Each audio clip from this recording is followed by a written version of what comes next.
numbers. We got numbers. All right, guys. The ClevelandMoto podcast number 430. Light them up, boys. I love that. Nothing really to light up. Sean's got one. Oh, there you go. Nicely go. done. Good job. I love how we're hearing. I'm starting to hear that now in other podcasts. They're picking up that move. And I'm listening to various different things. Listening to my Decoy Duck podcast, and they did a Light 'em Up, boys. They didn't. Aw. Okay, so we have a new cast member tonight, which everybody's going to get to know. Special guest star. Oh, so to my immediate left is Sean Noel. And to his immediate left is Steve Sleepy. And to his left, Johnny Mac and Cheese. Bourbon Fairy. And to his left, Dan Krupke. And behind the bar tonight, Tom Pennington. Tom, would you tell us a little bit about the new toy? Oh. so we're in Denver visiting Becky's sister. And she says, oh, you gotta see, this is the greatest thing ever. And it's kind of hidden behind the bottles right now. It's off to the side, but it's an audio podcast. Yeah, it's a wearing martini maker. Yes. Or you could call it a repurposed sex toy. I'm putting my dick anywhere near that thing. Dual purpose mode. So basically you put your... Right.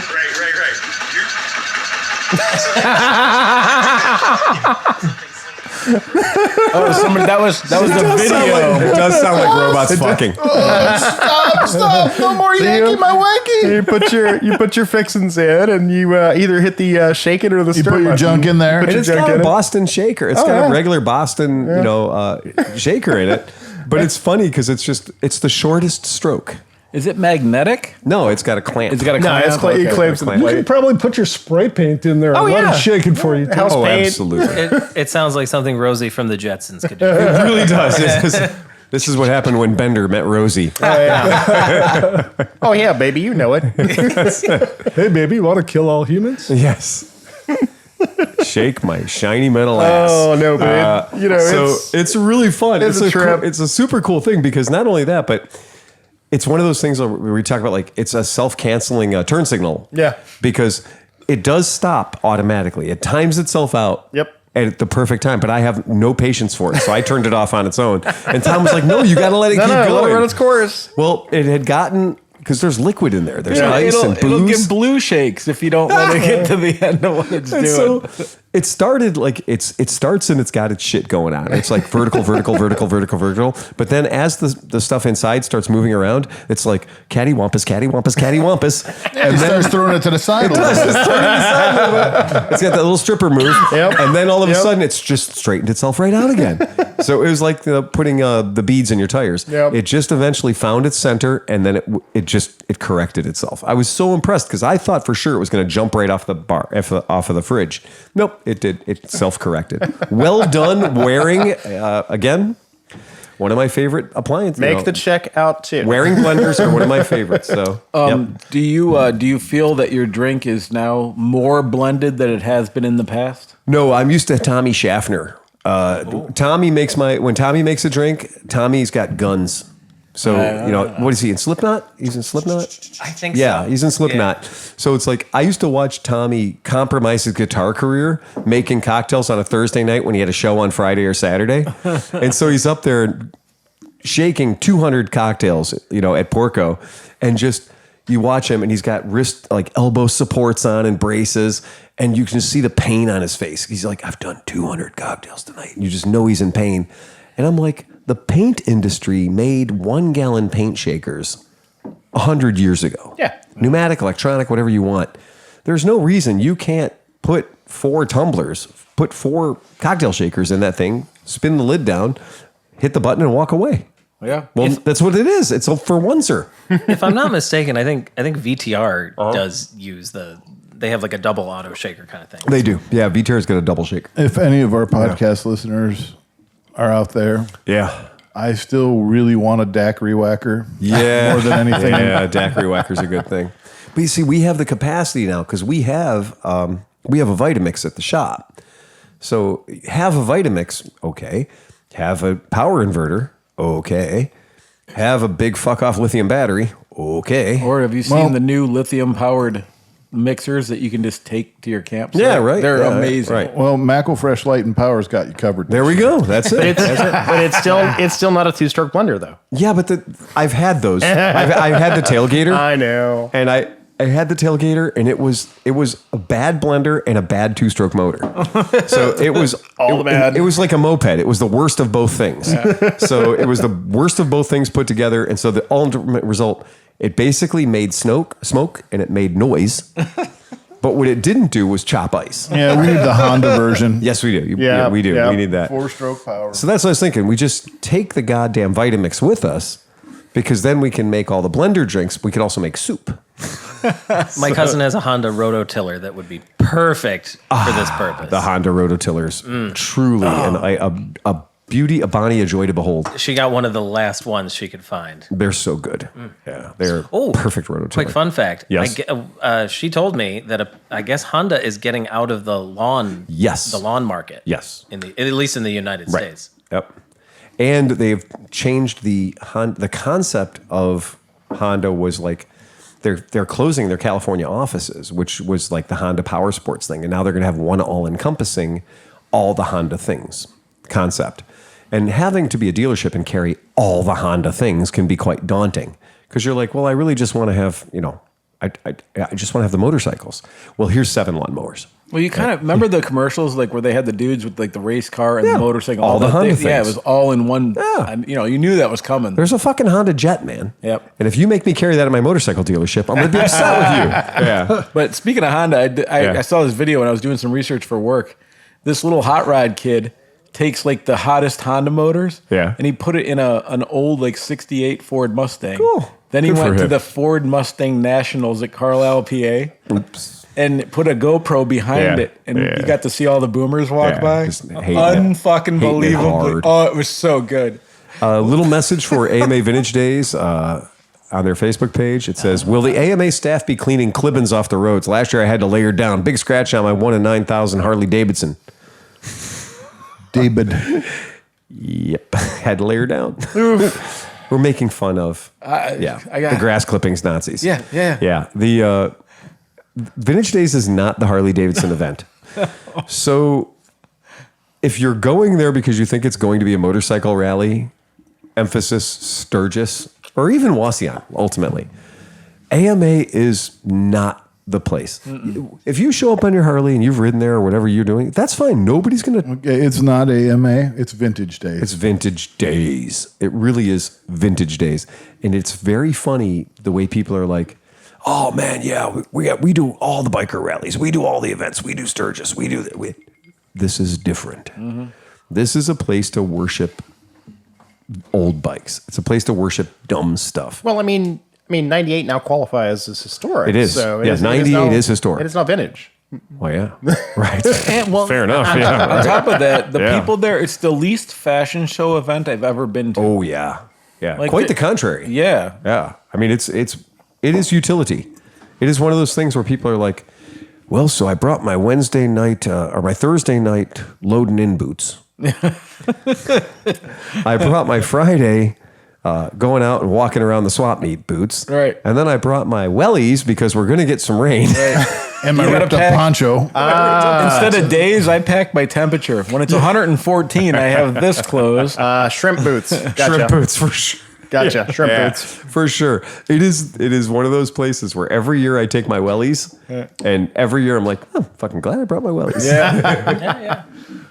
It is a good idea if you're a person that doesn't like walking a whole lot to see us early in the game, because Tom, we've got a lot of bikes. We're bringing a whole lot of affordable iron. The biggest fashion statement you can make is a $5 T-shirt. That's true. That is absolutely true. Those will also be available in the booth. In the booth, yeah, there you go.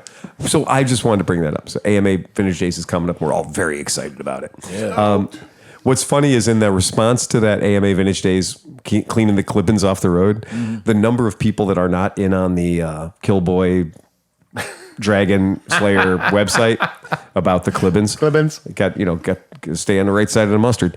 These guys that are hip to that are just writing up like, what is clippings? Like, these people are square. They're so square it's painful, and they are posting shit up one after each other. Just keep it off the Reinhardts. You'll be fine. Yes. Cleveland liberal, I shit in my pants, barb left, Indy 500, napalm. So that's it. We got the spirit of the shop lately has been pretty funny. We have got 22 years of customers. And we have 22 years of customers. And so we're trying desperately to service all their bikes. It's not easy. It's a lot. And they didn't think like, my bike's going to need service. I should probably take it in February. Maybe March. April's nice. That's inconvenient. So it's very telling when you know the people who just got their bike out now. Now, we're saying this on the wrong side of the 4th of July. Yeah, right. When I get the calls from the people who are like, my bike won't start. And and we all know it's like, you need a battery. You need to clean the carb. We all know the answer to the problem, but they're calling because it's a unique problem for them. Mm-hmm. This is the first time they've dealt with that this year. They dealt with it last year. They dealt with it the year before, and the year before, and the year before, and the year before. Someday they'll buy a battery tender. So, but even with battery tenders, so I'm going to be coming to your shop to get a couple batteries. At 5 years, my buddy's battery was 5 years old. Yeah. It is no longer battery. It is ceased to battery. Yeah. And then my TNT, man, it's getting a little long in the tooth now. Yeah. It's like 3 or 4 years old. And it's, the batteries are okay, when they come with them. Yeah. But, even with the tender, sometimes you got to get a battery. Man. Yeah, and that really is. And for people are like, but I have a tender and my battery's 5 years old. How many miles you got on your bike? 7. Okay, let me tell you guys. The battery tender does one thing. Your motorcycle does another thing. The battery tender can't do what your motorcycle does. You say this, and you do realize the buddy kick that I put the battery in earlier had 19. Yeah, 19 miles. 19 miles in 4 years. My word. That's it. Yeah, so that... It's like, well, I rode it to the store twice. It might be time to sell the buddy kit. It is literally... It's shocking sometimes to find out. For people like me who can't ride possibly enough. Shocking. I can't ride enough bikes. I will ride any goddamn... And I will ride anything happily. I rode this silly little scooter tonight. I rode it to work this morning on the fucking freeway. All 150 cc's of it. I'd call that silly little scooter kind of groundbreaking. Yeah, so the silly little scooter, it's one of the QJs. So, the QJs, the guys that are... that SSR's... partnering. Well, they're the distributor. Yeah. So SSR is the distributor for QJ. And, QJ is the parent company for Benelli and all that good stuff. But QJ's scooter, one of the scooters they're doing is called this LTR 150. And at first I was like, okay, the design is challenging. Tom?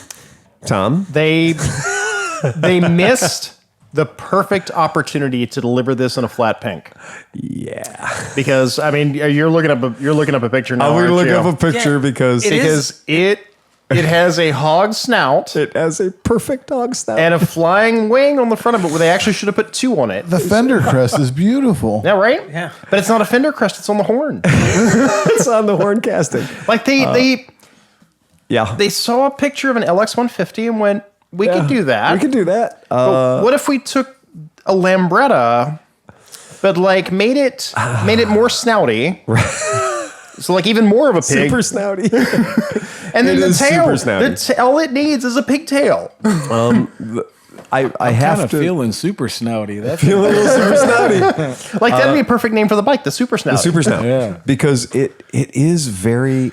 The color, this weird lemon chiffon color, is it's pretty cool. Lemon chiffon. I have never lemon chiffon color is a pretty goddamn cool color. Oh, cool. Now we're going to watch The Mandalorian? No, we're not going to watch that. Dude, Guardians is out. All right, we get it back now. All right, settle down.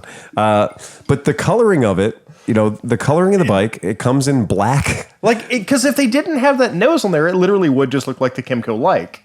That's right. That's but true. It has the nose on it. And now you're like...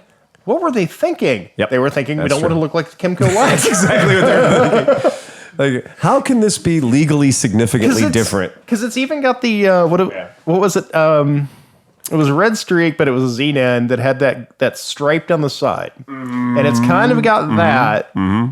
God, I've been doing this way too long. It's okay. The long and short of it is somebody looked at the horn casting and went, It has to have a horn casting. It has to have a horn cast. But they were like, well, how are we going to make the horn casting look? And they were like, we're going to make it look like that episode of The Twilight Zone where the hot chick wakes up and all the doctors are all pig-faced. Yeah. Yeah. And we're going to make it look just like that. And then we're going to put a horn crest on it that desperately should have been a little tiny pig with wings. Yep. But it's not. It's just some wings. Yep. But the point I want to bring up about this, not the styling features, not anything else. This is liquid cooled. Yeah. Okay. The first time I hit the starter button, I was like, well, that's weird because that wasn't a starter I just heard. It didn't go, and start, right? It went, and it just like instantly sort of went into emotion. And I was like, oh, that's a Dyna starter. Yep. That's a starterator.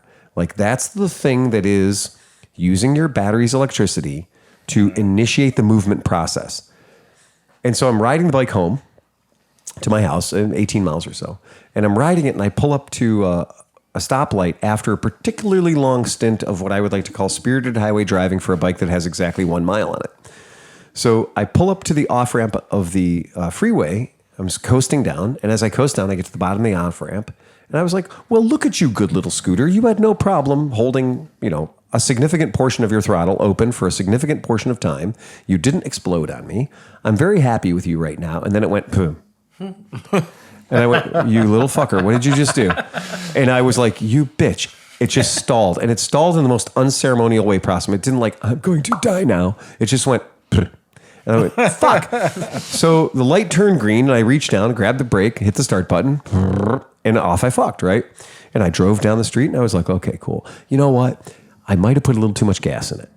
I might have a little gas in my vapor recovery system. I might be flooding it out a little bit. That happens. I'm known to do it myself. Maybe a 10-minute rip on the freeway was a little too much for its first 8 miles. Okay, maybe. That's fine. I've learned my lesson before, but I thought it could take it. Get down to the next red light, pull up to the red light. Oh, now you're fucking taking the piss now. What the shit? So I reached down, started again, and ride it home. So I ride it home, and it rides perfectly. It doesn't miss a beat. The suspension's great. The acceleration's great. Brakes are great. Now, you spent a lot of time reading the whole owner's manual, right? like a good owner should. John, Before you ever started this bike, John, it took us 7 people to figure out how to open the seat. Tom, am I lying? We had some of the most powerful engineers I've ever met in front of my shop 3 hours before band camp, stabbing this thing, trying to figure out how to make the seat open. And we didn't realize, well, it looks like a button. It looks like a button that controls electricity, but it's not. It's a button that just moves a cable 1/4 of an inch. So it's a mechanical button. You actually push it harder than you would push a regular electrical button. And it opens the seat every single time. So it took 8 of us to figure out how to open a fucking seat. So we're in no condition to actually read the rest of the manual. We've been baffled by the seat. We focused the part of the manual that we had problems with. So this morning I'm riding it to work and I'm like, I bet you this son of a bitch, there's got to be something wrong. So as I'm riding it, I was like, I got to talk to Tom about this. We got to figure out why a bike is run perfectly and absolutely runs perfectly. But when you come to a dead stop, as soon as the RPMs drop, it stalls. And I'm like, what the fuck? Is it a throttle position sensor problem? Is it a little lean on the air? Maybe we can turn it up a little bit, but it's fuel injected. They don't like that. Fuck me running. So as soon as I got to the corner of like Lakeshore Boulevard or Lake Road and Lear where I turn, it did the boom. And I went, you bitch. And I thought, I'm going to catch it. So I just cracked the throttle real quick. And I cracked the throttle real quick and I was like, it went, and I was like, but that's not the sound of I'm just running on my fuel. That was the sound of the starter firing. This motherfucker has auto stop start. Oh. So when you pull up to a red light and you sit for 3 seconds, 1, 2, 3, it shuts off the motor. And then you can sit at that red light for a minute, waiting for the light to turn green, and you are not burning one hydrocarbon. And then when the light goes green, you simply crack the throttle like you're driving away. And it actually launches you on the Dyna starter. Wow. Which it takes off with quite a bit of authority. Like, you're not like, you see the guys in the cars where they put the foot down and then it takes a second or two for the motor to start. And then the energy from the motor has to make its way through the slush box and then eventually go to the back tire. On this thing, it's off. Well, let me ask you this, though. So the key's on. The motor's off. We know how big scooter batteries are. Yes. So if it's using that to take off from a stop sign every single time. Yeah. I drove my Volkswagen Beetle almost 2 miles on the battery and the starter in second gear. My buddy had a Toyota Corolla wagon that wouldn't start, and the MO was to put it in reverse. It didn't have the clutch lockout. Turn the key back out of the parking space, put it in first, hit the starter, pull out of the driveway, start down the hill, and keep going till you got going to where you can pop the clutch and get a little momentum, and then give it a good one, and then it would finally start. It's fucking amazing. We would drive at 100 feet every day. Yeah, on the battery, on the starter. And this thing, now that I know what it does, I shot a little video because I couldn't believe it. I've ridden countless bikes, motorcycles, scooters, everything. Is this the first scooter? This is the first vehicle. This is the first two-wheeled vehicle I've ever driven that has an auto start-stop sequence. So it is bulletproof. I've tested it a lot of different ways. You pull up, stop, 3 seconds. Motor shuts off. I don't care if the motor is falling off. Like if it's bottom dead center on its fourth cycle of the 4 cycles. If you hit that throttle, it is going to inertiate you forward. You will be proceeding gaily forward. And then all the brrr happens.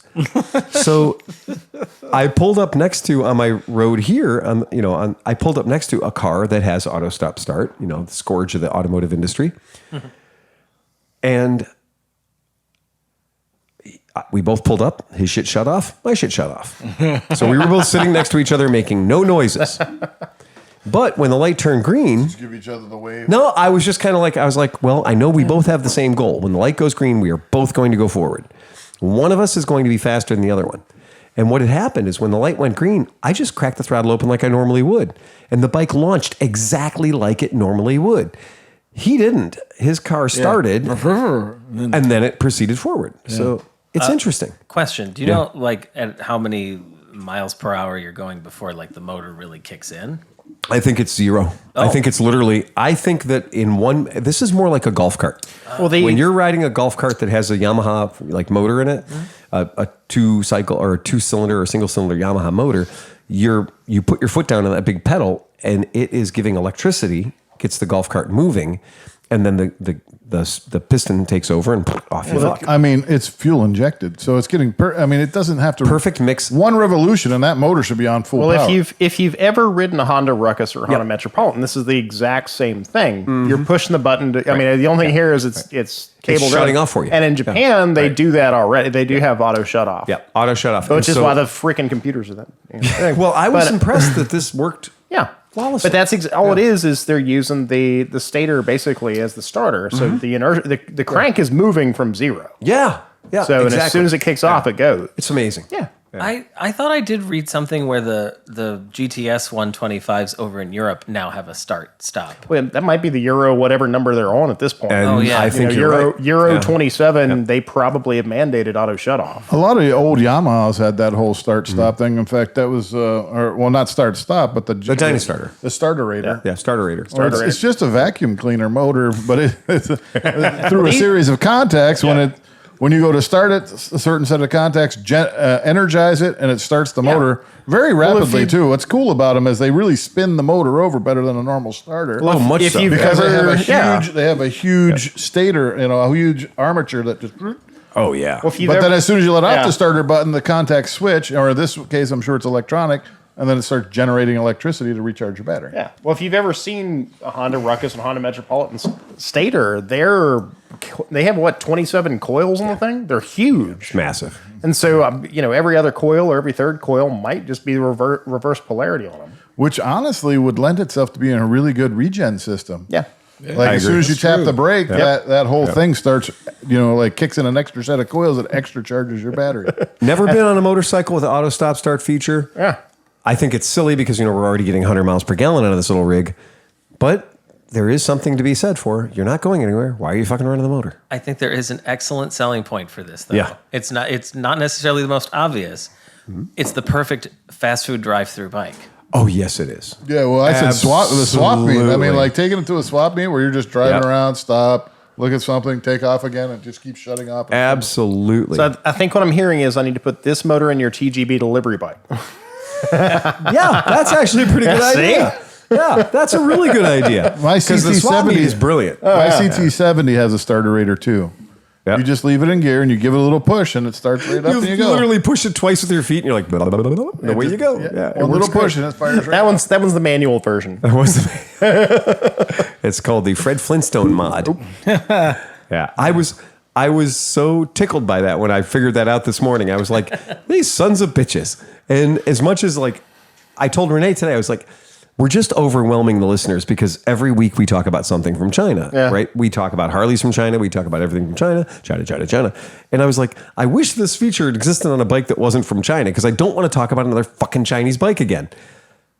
Well, Phil, you had a really great day of selling Vespa GTS. I sold the shit out of some Italian bikes today, so let the survey show. That whole story, and you never looked at his point of view. The poor Scooter, like here you are screaming at him, and the Scooter's like, dude, I'm fucking doing what I'm supposed to be doing, man. Doing exactly what I was meant to be doing. You no son apology, of a bitch. no anything, man. Poor Scooter. Son of a bitch. Didn't you even read the manual?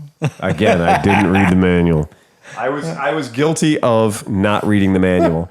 When you make up with him, he's gonna laugh and be like, Fuck yeah. And that's true. And that is true. That is like the bike from the first 16 inches of this bike. nose.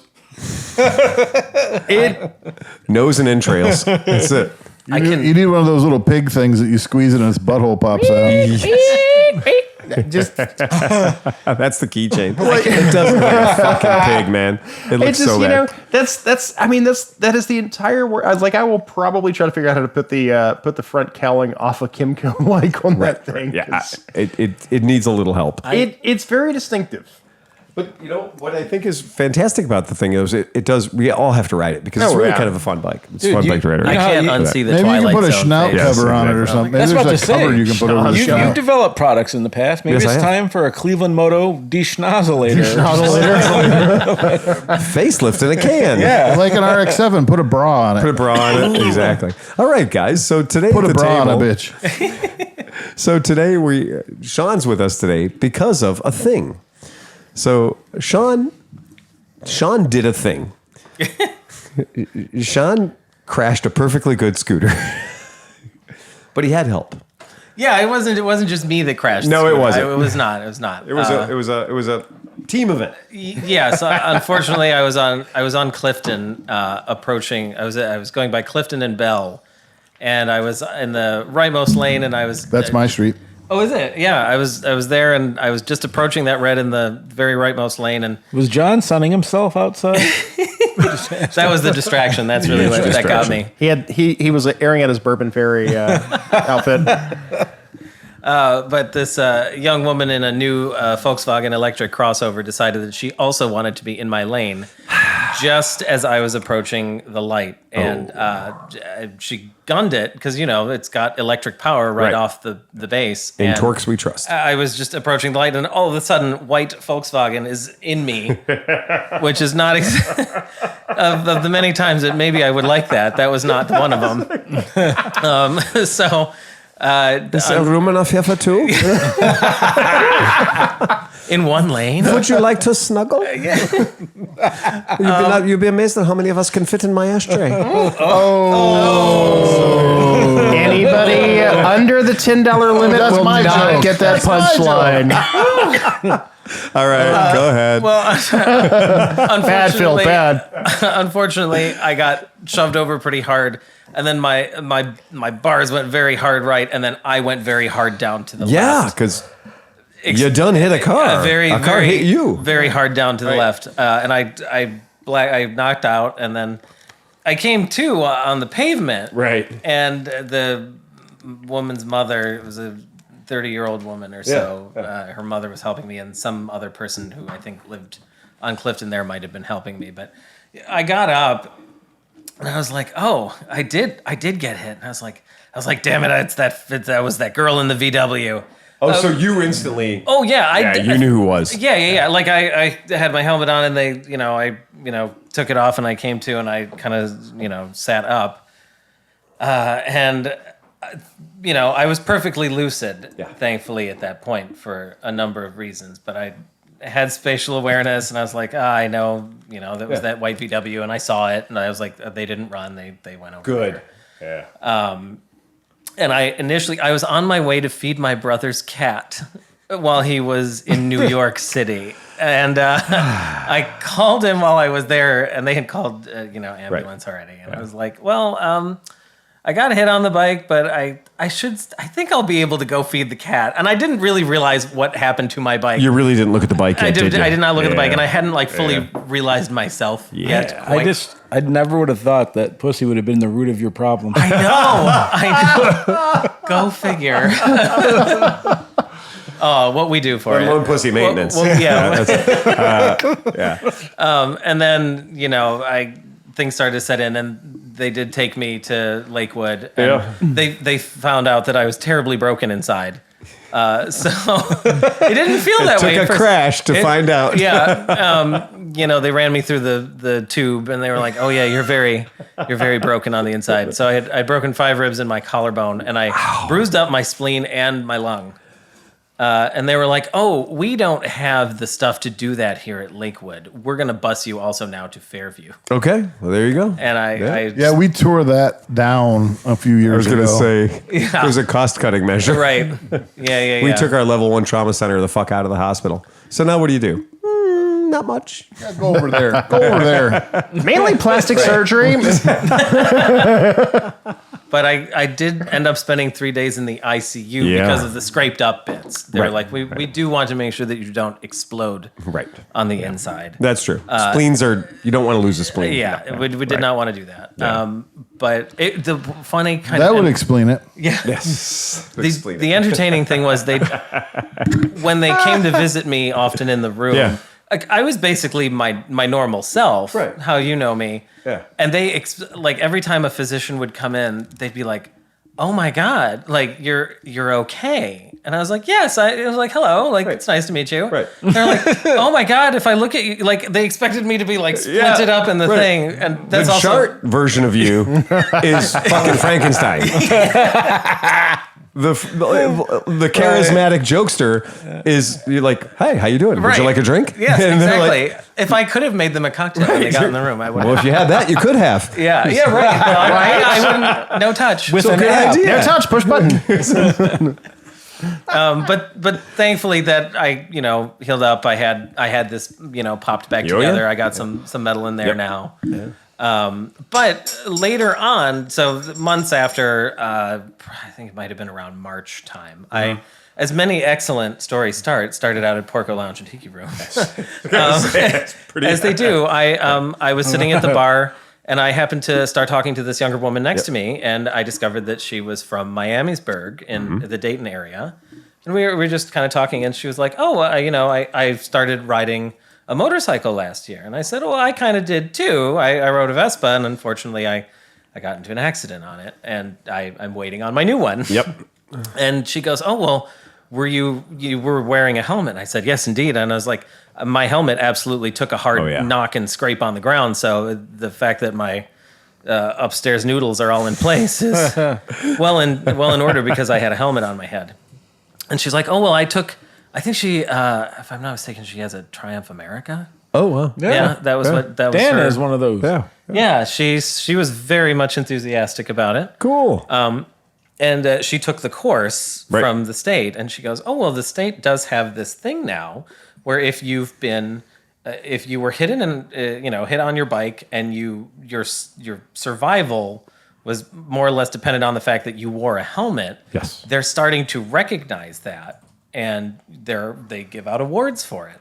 So she actually filled out the award application with me right there at the bar on her phone.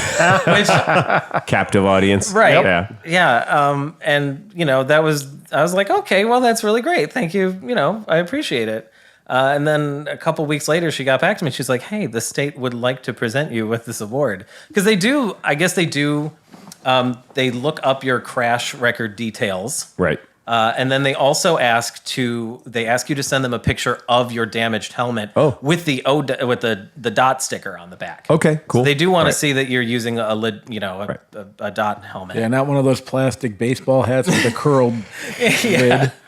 I'm wearing my helmet, man. Yeah, but it has My football helmet from 1987. it has a dot sticker on the back. Yeah. Right. Yeah, right. Dot sold it to me. Right. Yeah. So they do ask to verify that. But, Sure, they want to make sure, right? But they did. They found it all in order, and they're like, yeah, we'd like to present you with this award. That's fantastic. And so this particular instance, what you see on the screen is me at the campus of Lorain County Community College, because the presentation of the award went to myself and the other gentleman standing there in the picture. But they were also opening the LCCC campus as a motorcycle course training facility. Right. This is a new facility for is. them because in previous years, we have had a very long distance one would have to go. Right. From Polaris all the way, maybe even out to Sandusky for different training centers. Right. Or out to Lakeland Community College in Mentor. So we didn't have nearly enough training centers for the number of people that wanted to take advantage of this subsidized, damn near free motorcycle training. And plus, there are all the TW200s and the GZ 250s and all the different bikes and the TU 250s that they use for this training program. So it's a really cool thing, and it's great that they have a new program. But it was great that they honored you as part of that. Yeah, and they do them all over the state. So riders across the state, whoever gets them, if you're closer to Columbus or if you're closer to wherever. But because I was in Cleveland, they were like, "Oh, let's bundle him into the ribbon cutting ceremony," which they did do, which was very fun. That's cool. There's another. I got to meet the mayor of Elyria, I believe. Oh, really? He was there with us. He is also a writer, I guess. That's cool. And he was like, "Well, I don't know if I want to get on after I heard your bit." And I was like, "Don't." I was like, "Come on, just you're fine." And that is a part of riding. And they gave me, and you could kind of see it in that picture there for a minute, but they give you like an award plaque, and then they give you a little bit of like motorcycle swag, Ohio stuff. But then they also give you the helmet. Now, wait a second. Tell me more about the whole helmet thing. The whole helmet thing. So I have it. Here. Let's see the helmet, man. Gonna whip it out here. Gonna whip it out real quick. Stand back. Excuse me while I whip this ought out. to be good. Let me get out my magnifying glass. So they really. Here we are. Wow, that's cool. Bring it out, and they definitely spared no expense on stickers. They did load that fucker up with stickers. Yes, we've got the whole Saved by the Helmet bit. We've got a Ride Smart thing over here. Oh yeah. There's another one, Bureau of Motorcycles over here. Bonkers with that. The only thing I don't love is the big saved thing. Yeah, on the top. saved on the top is a little super Jesus-y. Yeah, it might. I don't know about all that. I might have Maybe to. it said preserved. I might have to rainbow that or give me something. I bet you if a little heat gun. Oh yeah, I did. My bougie ass did just buy a Dyson, so I might supersonic that off there real quick. Yeah, that might have to happen. It was really nice that they It's do great provide that they this. did that. Because Yeah. ideally they, insurance in my case, they were pretty good about replacing it, but they also. If that wasn't the case for you, they wanted to say, "Hey, you should have a replacement." And that is a really big deal. I was impressed by the fact that they did the award thing as well. I thought that was cool that they did the idea of encouraging other people to wear helmets and the Saved by the Helmet jam. I really, really enjoy that. I'm very impressed that they chose to do that.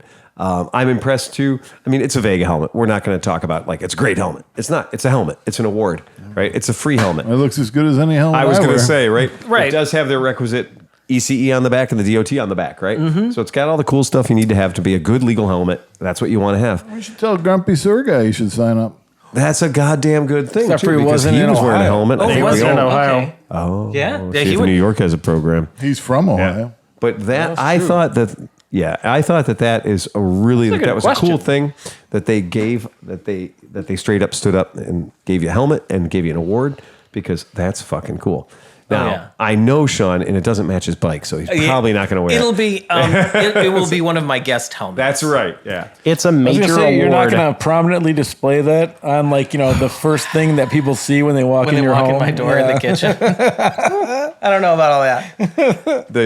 There's a helmet company called LS2. They make some pretty good helmets, but they make helmets for a lot of other companies. So there's sometimes if you have a certain helmet, your helmet's been made by LS2, you just didn't know it.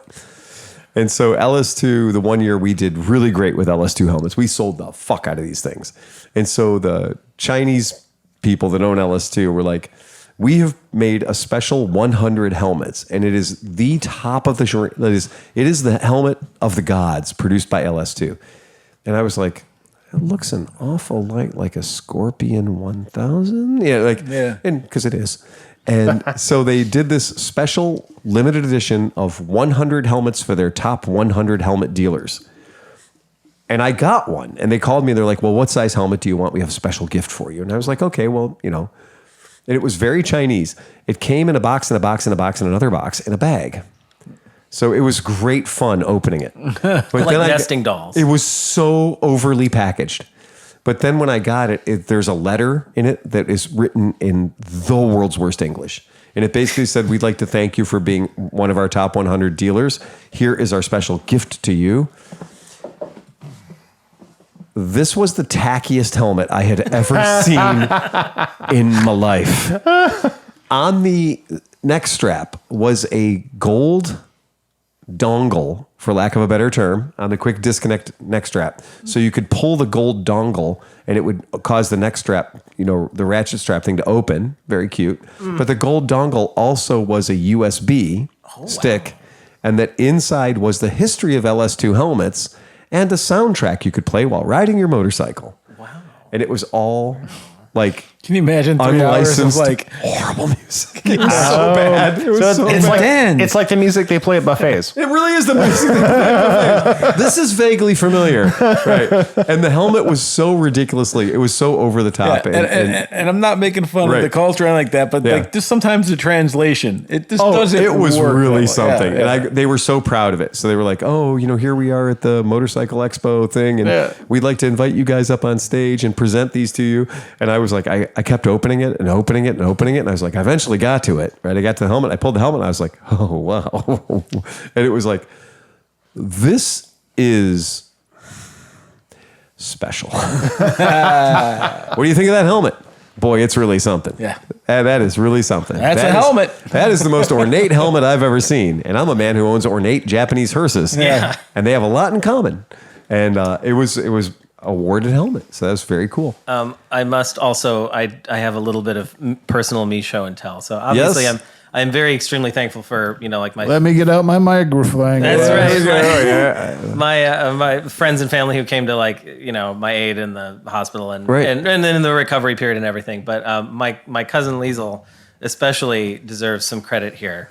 She's always A+ number one, and my cousin Michael. Both of them are always super helpful and wonderful to me. But Liesel is also good. She's fantastic crocheter and also good with sewing. So cool. When I took into the ER for Lakewood, I was wearing my leather jacket at the time. Yeah. Oh yeah. And they peeled off me just fine. Oh, they didn't cut it? No, and luckily I had enough movement where I was like, yeah, get the leather, get it off. I was like, keep that. But the T-shirt, my T-shirt, they were like, you with the arms. And I'm like, no, you just cut the T-shirt. Right, yeah. So, they do that and they shove it in my effects bag for later on. Your plastic souvenir bag. My plastic souvenir bag. And when I got home, it was there and Liesel was like, oh, is that your shirt? And I was like, yeah, they had to cut it. And I was like, yeah, if you want to use it for scraps or whatever, that's fine. And she, she took it and I didn't hear much of it. But then at Christmas time, she decided that she was going to make a bag out of it. A helmet bag. She made a bag out of your shirt. In any bag out of the shirt. That is and fantastic. She sourced these fun little Vespa patches to iron on it. Oh, that's cool. And it looks as if it was basically meant to be a bag. It is meant to be a bag, but it is clearly your crash shirt. It was my crash shirt. Your And crash thankfully shirt. it wasn't bloodied or anything, Oh, so yeah, she didn't have to do that. Yeah, that's But pretty then good. the other icing on top of the cake. It'd be a lot cooler if it was. From the crochet skills bag. Oh she my made me. fucking God. She made a very crocheted nice. orange Vespa. Yes. Oh, that's fantastic. Because she knew that was probably the one that I was going to get myself from the new series. Yeah, when his bike that got crashed was a racing Let me 60s. see that headlight. Is that like a... It's a little pearl. Yeah. That's so cool. Like a little, yeah. Yeah, because his bike was a limited edition bike that got crashed, but by the time the crash happened, there were none of them left in America to get. Right. And so he dropped back and punt, so he went from Team Green to Team Orange. My wife is a crocheter. Oh, really? Yeah. And I was very just, cool. it was a really wonderful, That's super fun. a wonderful, Yeah, heartfelt that's so surprise cool. as a Christmas gift. So I Why have aren't to, crocheters called croissants? Croissants. Because they're not French. It's a croissant. If you're an idiot savant of crocheting, are you called a croissant? You're an extra super croissant. The idea of wearing the helmet, the idea of riding, I'm probably at this table, I am the worst. I am the guy who is least likely to be seen wearing a helmet. I am the guy who is most likely to be seen wearing Crocs. I'm not proud. It's just what happens. It's just the path I'm on. And I realize now that I am not all the gear all the time. I'm actually not bad. See, I'm like, I felt bad. I didn't wear my actual riding pants. I know. Today you actually I was didn't like, wear your yeah, I'm like, all right, I'll get by with jeans today, I guess. Oh, man. I definitely, I feel extreme amounts of guilt. But then when I'm going down Lake Road at 50 miles an hour and the wind is blowing through what hair I have left, I feel magnificent. And when the wind is going in the holes of my Crocs and my feet are cool, I'm magnificent. And that whole thing, and I'm like, well, the good news is I know my commute to work. It's very simple. There aren't too many pinch points on my commute to work. It's all very straight ahead. And everybody's like, yeah, but you're riding on the freeway. I saw you on the freeway the other day in a T-shirt, your glasses, and Crocs on the freeway at 75 miles an hour. And I was like, yeah, but everyone else was going 75 miles an hour. We were all going the same way. It's the motherfuckers turning in front of me that cause me all the grief. Yeah. It's the people changing lanes on top of me that cause me all the grief. When I go to the gas station, from the shop to the gas station, you'd swear to God I was on fire. Like I'd been shot from a cannon. I don't even use the driveway. I use the curb. Oh, yeah. I launch off the curb. And the neighbors in the high rise taken to be like, they're just like, go, Phil, get him. It's like, they think. Driving down the sidewalk. Yes. You're over by Hatfield. I'll make it all the way to Hatfields. Oh, yeah. I go down the sidewalk. Oh, yeah. The U-Haul guys are like high-fiving you on the way by. I'm waiting for the hole in the traffic. So it takes a while. Wait a second. Yeah, go ahead. Let's just talk about how you showed up at the podcast tonight with no helmet, Crocs, and carrying three pizzas on your head. And carrying three pizzas, yeah. Yeah. Well, he really was only going like one block. I was going and block. Yeah. Right. Well, it's kind of funny. So, like, I'm pretty adamant about my gear, right? Yeah. Except for if the bike has knobbies. At that point, fuck it. I was going to say on-road helmet. As soon as I'm off-road, no helmet. I know. Well, me too. I like that's feeling. That's the weirdest. By the way, who crashed a bike this week? Yeah, me. Oh, that was last. Oh, wait, that was last week. Hey, Sleepy. How'd that go? My back hurts really bad. I cracked 3 or 4 ribs. Yeah. So, yeah, here's the funny part. I ate an edible that I should be fucking just on the ground salivating, but I'm just normal because it's taking the back pain away. Oh, it's helping your back pain. Yeah, Okay. yeah. That's good. That's good. So I don't know anybody who's as good as weed management.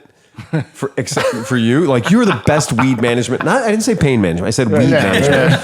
You are the best weed management person I know, and that's only because I can't get a read on Kromke. Because Kromke, I just seem to make a difference with him. I was going to say I've known Kromke for years, and he has 2 settings: Kromke and sleep. Yeah. Whenever you meet Kromke, he's just Kromke. Yeah. You're gonna get that, and but there's also like the moment where you're like, I think Kromke's just fucking stoned, but I just realized his hearing aids are set for low. That's the thing he was telling me. He's like, also sometimes when he's sick of hearing people, he just turns them down. So he just shuts the world off. Put him on mute. It's the same way with him and booze, though. I mean, we were at Porco after the DGR, and he had like 4 drinks, and I'm like, he's just normal. He's just normal. Yeah, one of the most balanced people I've ever met in my life. Completely 100% Kromke. Practice. But yeah, if you have your choice to be Batman or Kromke, I know you want to be Batman, but you should probably be. You should probably be Kromke. I don't know. There's a lot of running and jumping and like, I mean, man, there's a lot of action in being a lot Batman. of work in being Batman. Right. I have a warning in this story of my back crackage. So the Buscadero that I've built for Mid-Ohio. Pinky Buscadero, that's your new name. I love it. This would be Leather Buscadero. Yeah, Leather Buscadero. All right. Oh, okay, we're doing Puscadero now. I said Buscadero, but I meant I Buscadero. want to get a shot for that. But that bike it's powerful enough, and the wheel distance is perfect that you could just bounce it and it just goes and it's nice, gentle. You could bring it a foot or two up, ride it for a couple of feet, put it back down. And I got real comfortable again. Like, I missed wheelies, man. How you doing? Missed the wheelies. Right? So I'm like, you know what? Fuck this SSR. It is gonna wheelie, right? Oh, so yeah. I just kept going and getting. So I get it about a good foot up, and I'd be like, okay, a little higher, and I get a foot and a half, and I get a good 20-foot burp out of it. And I'm like, all right, I'm gonna get this thing. So I finally got the balls to get it up high enough, and the balance point's about 1/4 of a millimeter. And so when it got up there, it just went way backwards, and I hit the And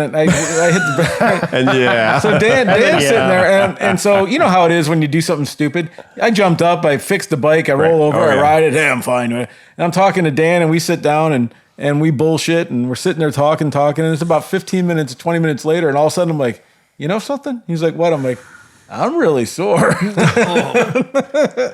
It snuck up pretty good. That night was bad. That's when I knew my ribs were fucked. That was a tough one. Yeah, it was not good. It was not the victory that you were hoping it would be. Yeah, I pulled up on the screen. I'm gonna give one to our folks at home because I did want to bring up an image of leather Tuscadero, because as a kid, I mean, not for nothing.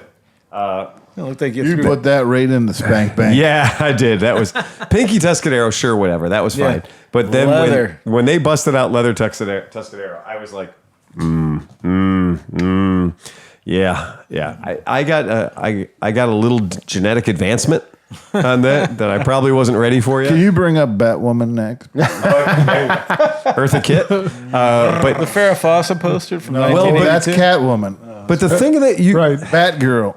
But here's the thing about leather Tuscadero. That's Susie Quattro. Oh, really? Yeah. Oh. And that's the thing that a lot of people don't understand when they're like, oh, yeah, I remember that. Leather Tuscadero.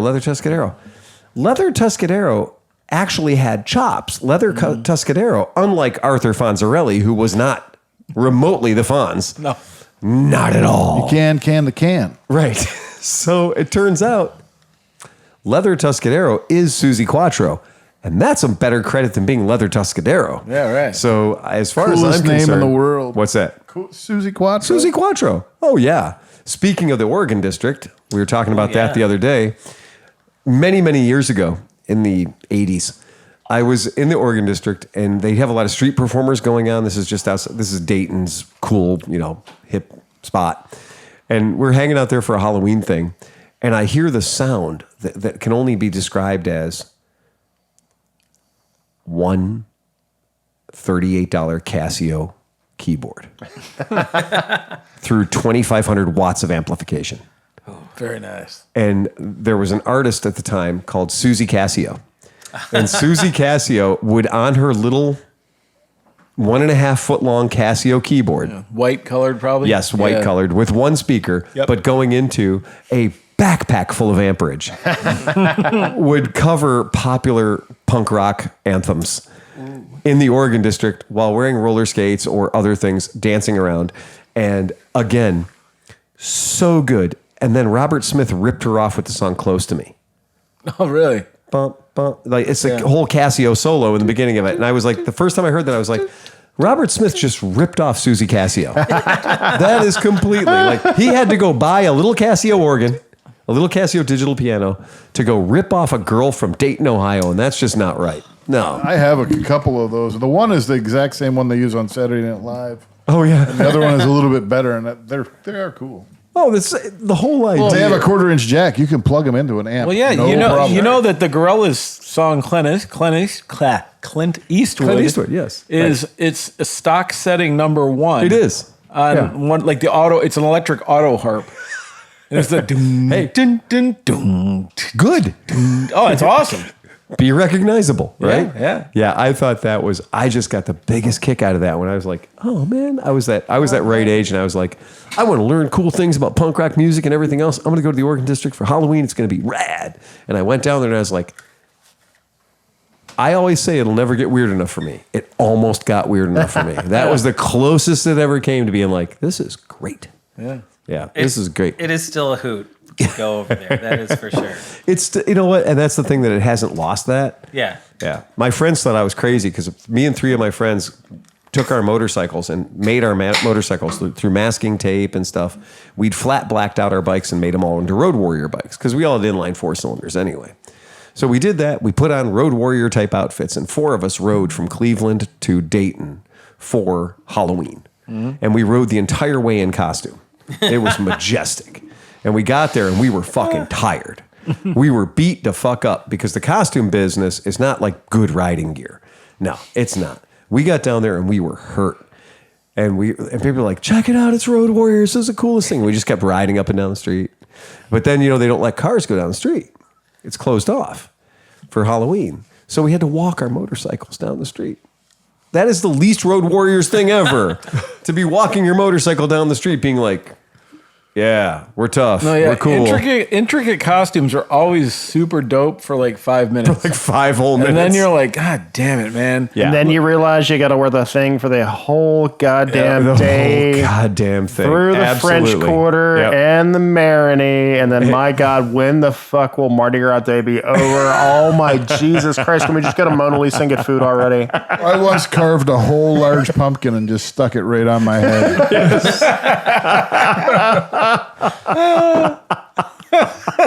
Which again, Bourbon Fairy. And there's a reason you're the fucking Bourbon Fairy. It's shit like that. It is absolutely shit like that. There is no questions when anyone says, where did John come up with the Bourbon Fairy? That's the least weird thing he's came up with. It was pretty terrifying, though, I can tell you that. I'm like, oh, this is scary. This is terrifying. The one of my favorite things about just the motorcycle culture in general is this idea that there's like, oh, well, you're a biker, or the whole Harley-Davidson lifestyle and accessories thing. Interesting news story today. Oh, no. Harley-Davidson has a bit of a problem. You remember when COVID happened? Some of you might remember that. Mm-hmm. Do you remember those stimulus checks where everybody got to pretend like they were rich for a couple of years? Yeah. It turns out a lot of people went out and bought Harley-Davidsons with what they call aggressive financing. Oh, yeah. The old arm. And it turns out that a lot of those guys haven't been able to pay those Harleys. And Harley loaned money to people they shouldn't have loaned money to. Housing crisis. Yeah. I'll say 2008 again. We've learned nothing Citywide. from GMAC. Right, exactly. So they loaned a bunch of money to people that maybe shouldn't get money, and their excuse for loaning people the money. This is my favorite thing. Harley-Davidson has their own finance company, so they have nobody to blame but themselves. You know what? I think they should probably get out there and pull themselves up by their boots. We obviously, I mean, I'm sorry, not we, the royal we learned nothing when GMAC financing failed in 1987 by selling everybody celebrities. Chevy celebrities. Yeah. At 14.9% interest rate. So let's sell Harley Sportsters at 27%. Yeah. So that's what a little bit less than my student loan was. Yeah. Oh, Jesus Christ. Let's not even start about that. $52.6 million credit loss. Yeah. Oh. That's a lot of Sportsters, and friends. y'all laughed at me when I said QJ is just going to end up buying Harley Davidson out of that. No. I'm sorry. They're gonna get it for I'm free. sorry. They're going to be bailed out, and just like Chrysler, we're going to give it to Stellantis. Yeah. But it's going to be QJ. They're not going to get bailed out. They're going to be And what if acquired? And what if they're like, you know what? Fuck these people, and they just take Harley Davidson away. They keep the bikes, but then they label them QJ. Oh yeah. So they make all the dudes. They're like, fuck, I want the new bike, but I keep fucking. Wait. Oh, come on! They warmed up the liquid cooling. It's the AMF years all over again, where we had to give somebody else the financing because Harley couldn't run. This is the best Harley I've ever. This thing runs too well and doesn't leak any oil. What's wrong with it? It has auto stop-start. Let the hate mail begin. So not only is it tough, and not only is it remarkably hard to talk to people about their Harley Davidsons, but it's really hard to get them back once they've been stop paying for them. Yeah, right. So statements that they said was the reason we loan people money, the reason we wrote such aggressive loans to people that probably weren't qualified to have it is because they're, quote, from their people was that Harley-Davidson people will pay their motorcycle payment because it's their identity. It's their lifestyle. I was about to say they won't pay their electric, but they'll pay their Harley. Right. They won't pay their water. got to pay the note on the bank. The problem is they had to pay their meth dealer first. Well, the problem is you can stop paying for your electric, but you don't have a tattoo for your electric company. No, but here's the other thing, though. You got to live up to that Harley tattoo, But man. a lot of these You haven't guys seen my are Answer also, G New Orleans tattoo? Right. No, but a lot of these It's guys just with a their big Harleys, giant black void. they're like pry it from my cold fucking dead hands. Right, kind of guys. exactly. So like the thing is that the guys that are missing their notes, their bikes are not parked at their house anymore. No. I mean, it's not even like Harley's getting the bikes back. Those bikes are now in they're the gray gone. market. Are you really gonna want I to didn't send? make 4 payments on this just to have you repo it. Are you gonna want to send a guy to a house, a trailer? I'm sorry, a mobile trailer park, to repo a Sportster with a come and take it flag outside. Exactly. Right. Yeah. So that, Judgy over here. He's Me? got the whole thing laid out. No. No, the dude's got a Mosala Abi flag flying out front. And you're like, okay, Martha, let's back up the Dodge Ram. We're going to snatch this Softail. We're going to get this Street Glide, and we probably won't get shot at. You're going to get shot at by the guys who work for repo companies next door to him. yeah. That have also the Dodge Ram trucks with the lifts and shit inside. Hey, because they're I've looking out dealt for with a lot of him. repo agents, and they don't give a They don't give Hey, a fuck. Hey, you know what? You are a badass because most of those repo dudes are just ready for you. You know what? It has to be said. Dog the bounty hunter. It has to be said. The life of a repo man is always intense.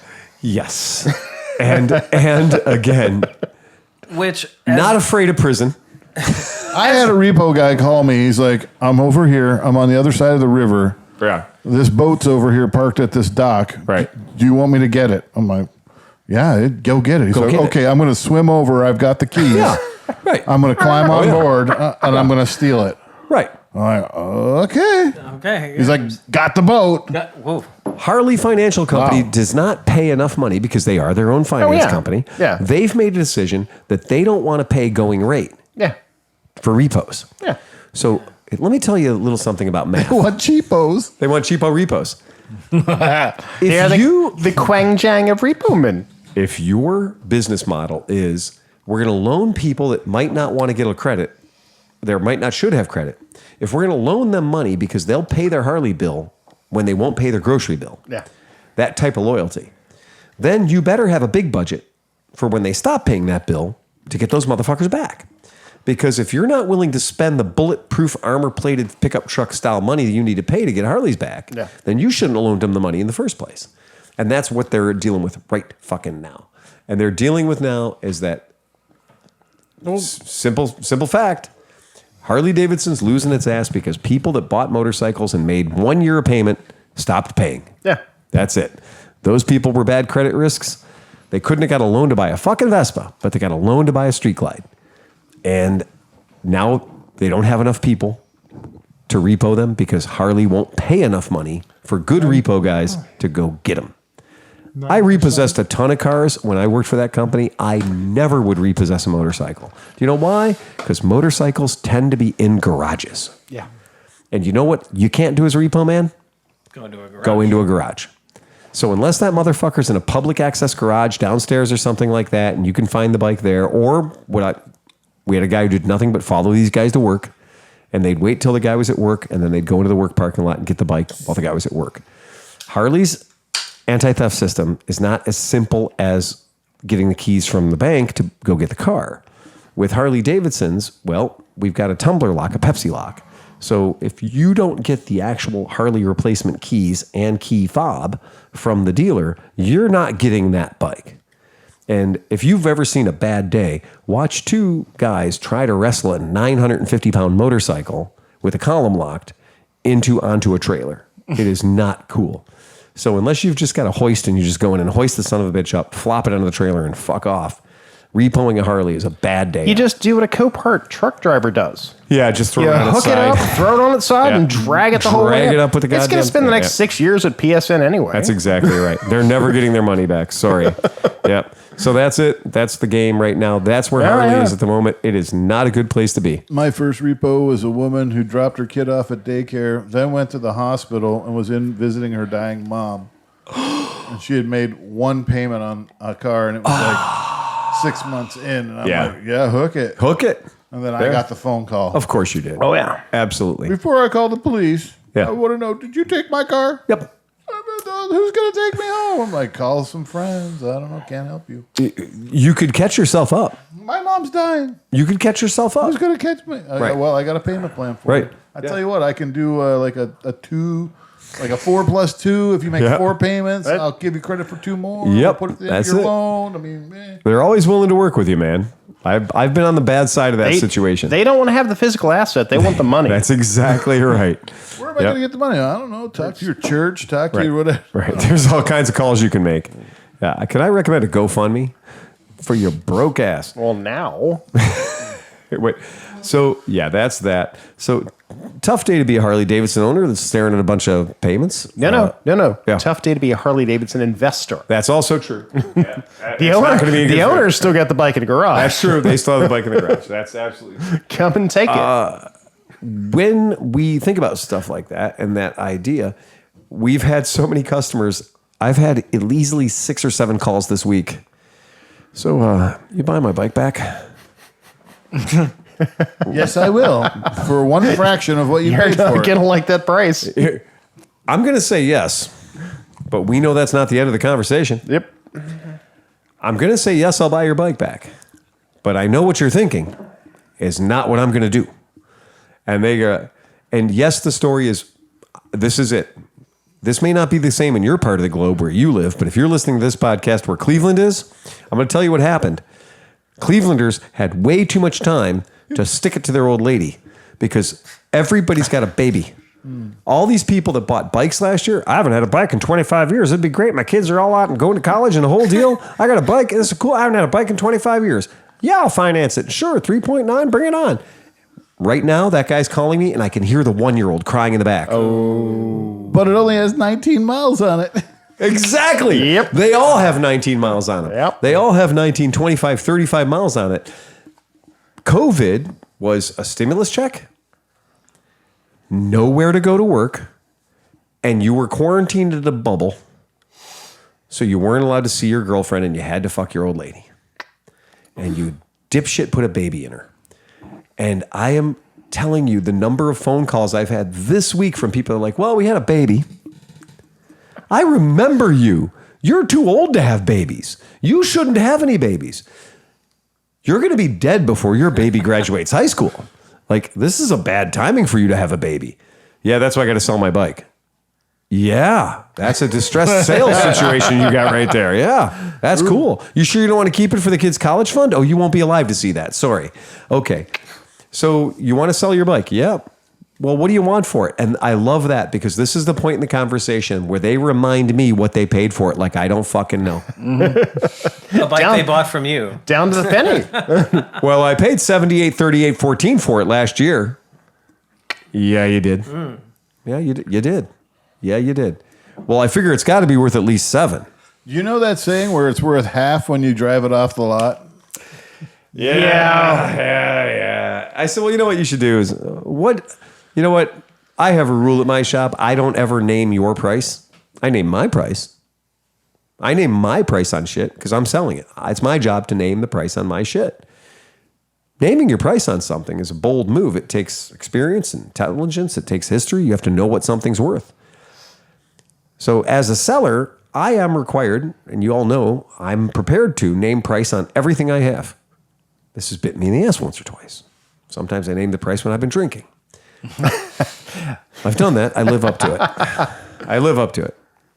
But if you're trying to sell me something, I don't care how many payments you have left. You have to name the price. Well, what will you give me for it? Oh, don't ever give me that kind of authority. Do not give me that kind of authority. No, I'm not going to do that. Why? You can't trick me into doing that. It's your bike. It's your vehicle. You tell me what the price is. Well, I want $6 for it. What do you owe? What do you owe?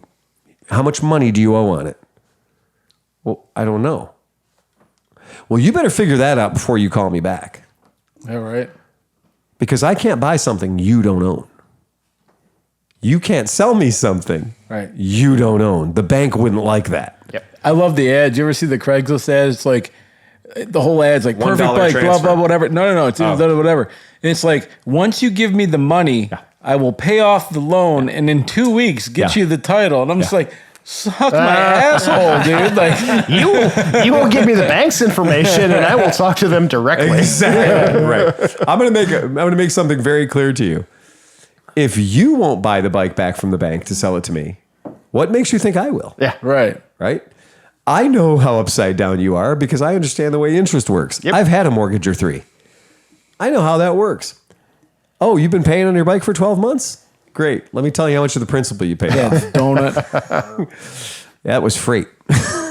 You paid the freight off. Let's see if you pay the prep off. But that's the thing that we're running into right now is the market is going to be flooded. We were talking about buying cars earlier. And dealerships are overrun with cars and vehicles that were sold during coronavirus to people that cannot pay the no shit $1,300 a month loan. Oh, yeah.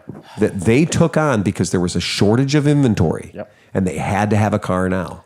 And these guys were just like, well, if I'm paying $799 a month now for this F-150, I guess spending $1,300 a month isn't the worst thing. It is the worst thing. And it's the worst thing when you now are broke because you don't have stimmy checks. Your boss made you go back to work. Well, fucker. If I just finance it over 84 months. Right. Oh, yeah. So when we talk about what's happening in the industry right now, whether it's cars or motorcycles, coming into this fourth quarter, the numbers that all of us dealers are getting, the numbers that all the people that look at banks and money and where it's going are looking at this bubble of people we have that cannot make their fucking car payments. Well, during all of this, there was a shortage of cars because Ford couldn't get the badge for the grill for their trucks because they couldn't get them. I remember that. 20,000 trucks in the middle of nowhere. It doesn't matter because if you've ever ordered a Ford F-150, it's just going to blue fall badge off anyway. turns white anyway. It fades out almost instantly. Ford Edge always just is a chrome Ford. But everybody, there was such a shortage of these that people were paying. Oh, I have to have a brand new car. Everybody was paying $5,000. So I'm paying over. Yeah. And all those. Guess what? Kelly doesn't reflect that. Oh no. Nope. That does not count into the depreciation of the vehicle. Oh no, I paid $120,000 for a C8 Corvette. What's it worth now? 30. It doesn't matter. The point is you had to get a super loan. Oh yeah, no kidding. You had to get a weird loan on top of a loan.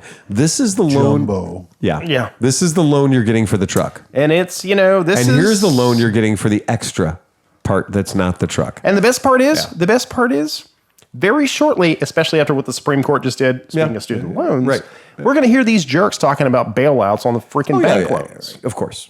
Of course. I don't want to hear it. The vehicle loans right now, the vehicle loan situation. So we're telling people like, oh, if you were thinking about buying a car right now, give it a few months. Yeah. Let it sit. Settle down just a little bit because in case you weren't sure, that noise that Harley-Davidson just made of the wallet slamming shut, that's everything. Yeah. That's the whole industry. They're just the first ones that have to acknowledge that there aren't enough repo men who will take the money to go get the things. Yeah. Because also... See, nobody wants to work. The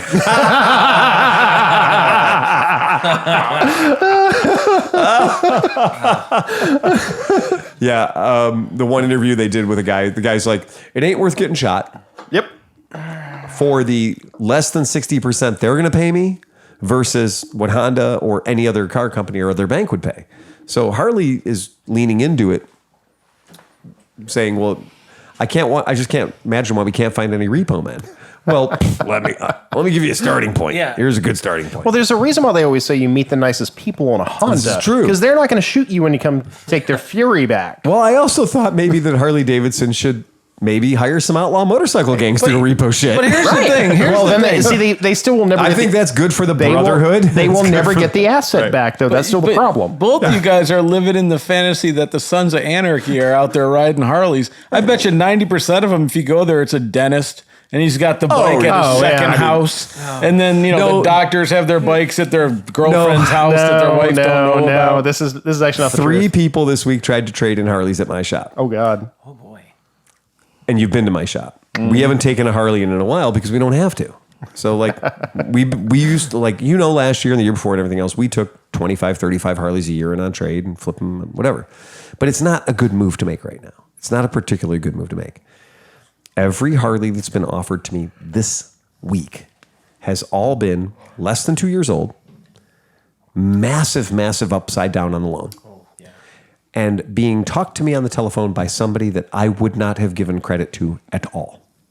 Mm-hmm. A person that did not understand how credit worked. Or that scratchers will not pay off their debt. Also, they also, yes, they didn't. And they also didn't understand that, like, well, you can't tell me that you're going to get a settlement soon and that will pay off the loan you have on the Harley. And so I should just trade the bike in now, give you the money, and then you're going to give me the title. I'm like, you don't even own the title. This isn't your bike. Yep. Right. You don't own this bike. And they don't understand that they don't own the bike. Right. Now, how good of a qualified buyer are you when you don't understand that you don't own the bike? Right. Hey, can you do me a favor? Can you bring the title into the shop? Ooh. Yeah, where's that? About that. Or no, they'll bring the memorandum. Yeah, the memo memorandum. title. Oh, people do it all the time. They bring a memo title in, and I'm like, that's not the title. That's what gives you permission to have the bike in your possession. You're what they call an authorized user. So the bank doesn't report the bike stolen every time you ride it. Unlike Hertz. Right. So it's been very tough. So right now, be careful, folks, because if you see a great deal online for a motorcycle, make sure the person selling it has the title, because there's a whole lot of bad paper out there. Whole lot of bad paper. Just a little heads up. Just a top tip, as they say. Yeah, that's about it. From your Uncle Phil. From your Uncle Phil. Just another top tip. Because it's getting weird out there. It's getting strange. It's getting real fucking weird. We haven't seen any. This week's been a pretty good week at the shop. We haven't seen anything come in truly horrible. We usually will have one or two bikes. There was a scooter that came in that was basically just a habit trail for mice. Yeah. And the best was the description. The best was the absolute description of this bike. Yeah. So it is, to preface this is a Buddy 50. Yeah, it's a little scooter. Looks good. And Adorable looks little fine. scooter. Adorable. Yeah. It's Adorable little green. Yeah. And the description on the ticket says battery won't hold charge. Battery won't hold charge. New battery. Won't hold charge. Bike won't run. And I kind of look at the bike and I'm like, this bike's been sitting a while. There's some spider webs on it. It's a little bit of corrosion. It's okay. Well, let me look at this new battery. So I open up the battery compartment's down by your feet. And I look in and I think, I don't think you can run bikes off mice nests or mouse poop. Two potato clock. Nope. I can't find a battery anywhere. So I talked to Phil. I'm like, are you he's like, I don't want you looking at the bike yet. You got a bunch of work to do. So no. I said, it was sitting in front of me and I want to make sure the battery had a charge on it. Right. I haven't found a battery, but I found a whole lot of mouse poop. It was bad. It was super bad. So I called the guy up and I'm like, hey, I'm going to send you over some pictures of your bike. The bike you told me had a battery in it. Yeah. The battery was new, but it won't hold a charge. There's no battery. And had you opened the thing where the battery was, you'd see it's a habit trail. And you'd know that the mouse had won. The mouse did win? Well, we built a new garage. Now, I don't care. Where was this bike? Oh, well, for 2.5 years, it was in a shed. Yeah, okay, well, your shed was full of fucking mice. Yep. Well... And I think they stole the battery. Really? Those mice, their whole apartment's lit now. They have like fucking candlelight dinners. It's the rats of Nim. It's the rats of Nim. They were able to get the new Hue bulbs. Yeah, right. They got a little power inverter going. Party mode. Yeah. Wait, are they making batteries out of soy plastic and the mice just ate it? That was it. There was so much mouse shit in the bottom of that bike. Oh, God. And so I called the guy up and I'm like, seriously, man, we got to have a talk about this bike. And I said, in the 10 seconds I looked at this bike. I saw 6 chewed on wires. You got to have a come to Jesus moment about this bike. Like, how strongly do you feel about this bike? Yeah. And he's like, well, I guess if I could find something under $2,000 for my girlfriend, she'd probably like that a lot better. And I said, that sounds like a great idea. Oh, yeah. You got to come in the shop. I am with this and plan. let me sell you a mouse-free bike. Yep. Yep. I'm going to sell you a certified mouse-free bike. I'm going to stick that thing out front, and hawks are going to take off. They'll just eat the mice and spit the scooter out. Yeah. Yeah, there is no way. Oh, no. I was like, oh, my God, man. Yeah, it's just check your shit a little bit. Yes, if you go in my backyard, I have weird Japanese cars parked in my backyard like art. Right, you're like, oh look, it's like a jungle scene. There's a little Pajero sneaking its headlights out around the corner, jauntily tempting you. But I move those cars occasionally, and I try to keep the animals to a minimum back there. And we have eagles, so that takes care of most of the little fuzzy fuckers. The eagle has really helped our. Oh, keeps the keeps population of rats and bunnies down. Yeah, because the worst part is Denver had a problem with this earlier. Yeah. Because all of the new insulation is soy and biodegradable. Soy, yeah, right. So the rabbits apparently were busting into the long-term parking at the Denver airport and eating the insulation off the wiring and cars. So the rabbits are eating, the cars in long-term parking can't leave? Yeah. So they're stuck in long-term parking. Fucking hell, man. Denver. Oh, Denver. Oh, that airport. Every time I go, I take pictures of Blucifer. Yeah, it's a giant blue dick. And that... I swear they will never finish the construction of that airport. It just keeps going. Oh, it's just a city unto itself. I like the fact that you're driving. You're like, okay, I agree to pick somebody up. I'll never do it again. I agreed to pick somebody up at the Denver airport. I was like, yeah, I'll pick you up. I'm getting the rally early. I'll pick you up at the airport. First of all, it's an hour and a half out of town. Yep. Second half, it is its own country. It's its own city. It's its own state. It has its own freeway that only goes to the airport and is patrolled extraordinarily aggressively by Denver's finest or Colorado's finest. Yeah. I get to the goddamn airport and they're like, okay, well, we're coming to gate 438. Oh, okay. You're at gate 2. And I'm like, all right, I think I'll make it there in time. No. They should have a gas station in the middle of that airport. Oh, yeah. But they have indoor greenery. They have the indoor grass and field, so you can relax and ground. They have a whole basement full of Nazi memorabilia. I didn't know about that. I guess. Allegedly. There's a spaceship There's somewhere a buried spaceship underneath there. I mean, right. But the only thing I ever see is the freaking blue white, fucking horse. the white security walls around everything, separating you from the other parts that are not less secure. And because like Becky's sister was great, you're on the poor side of the terminal, so you get the wall where the skis get Frontier and Southwest and everything else, and then the wall of rotating skis that go past you. Yeah, it just never stops moving. Never stops moving. The vertical wall of skis. That is one of the worst fucking airports to be in, just because you're like, yeah, well, we're going it's a domestic flight. Let's give ourselves an hour. No. Give yourself a day. Yeah. What time's your flight? 9 a.m. You should get there at about 4. There is a hotel on site. You should just go ahead and just stay go there. to stay at the hotel on site. Yeah. I do not like going in and out of that airport. No, because one small error, and you're like, okay, well, I got to get from gate 1 to gate 3048. Yeah, just rent a bus. Uber, call an Uber. Hey, can you get me down there? If they extended the transit line through the airport, that would that would also make perfect sense. Heavy rail line. Oh, it's such a weird thing. That's that. Couple of things I did want to bring up. I have on the screen. A very important image. Yes. Always remember to put your 10 up before you start drinking. Yep.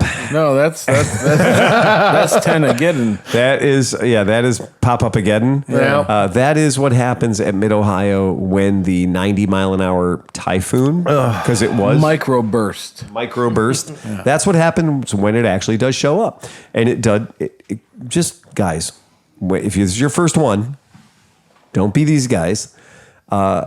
Do absolutely positively strap your shit down. And I mean really, really go after it, because I cannot possibly tell you how dangerous these things are when they're going 90 miles an hour. And the thing is, you got to know when to release the top. Yes, and that is the big deal. You can make to 30 or 40. If it gets over 40, you got to pop the top. Man. Yeah, you do need to release all the fabric. I need at least 3 of those legs, by the way. Well, this is the point. If you ever need parts for your fucking Easy Up, just go to Up, Mid-Ohio yeah. because that's all it is.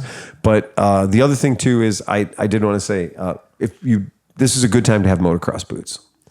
So I know you're like, well, motocross boots are heavy and they're not fun to walk around in. Oh, what did I do with mine? It's the time to have a good structured boot because it is very easy there if you're riding around on little tiny dirt bikes to twist an ankle. It's really easy to catch a big rut, and sometimes the ruts are bigger than you know they are because the giant fucking RV that just got stuck in it. And if we get any rain, it gets fucking proper sloppy. And some of these corners in the campsite will be a foot, 2 feet deep. And you'll be like, well, this is a puddle. It's not a puddle. It's 2 feet deep. And it is real easy to get in there and turn an ankle. Real easy.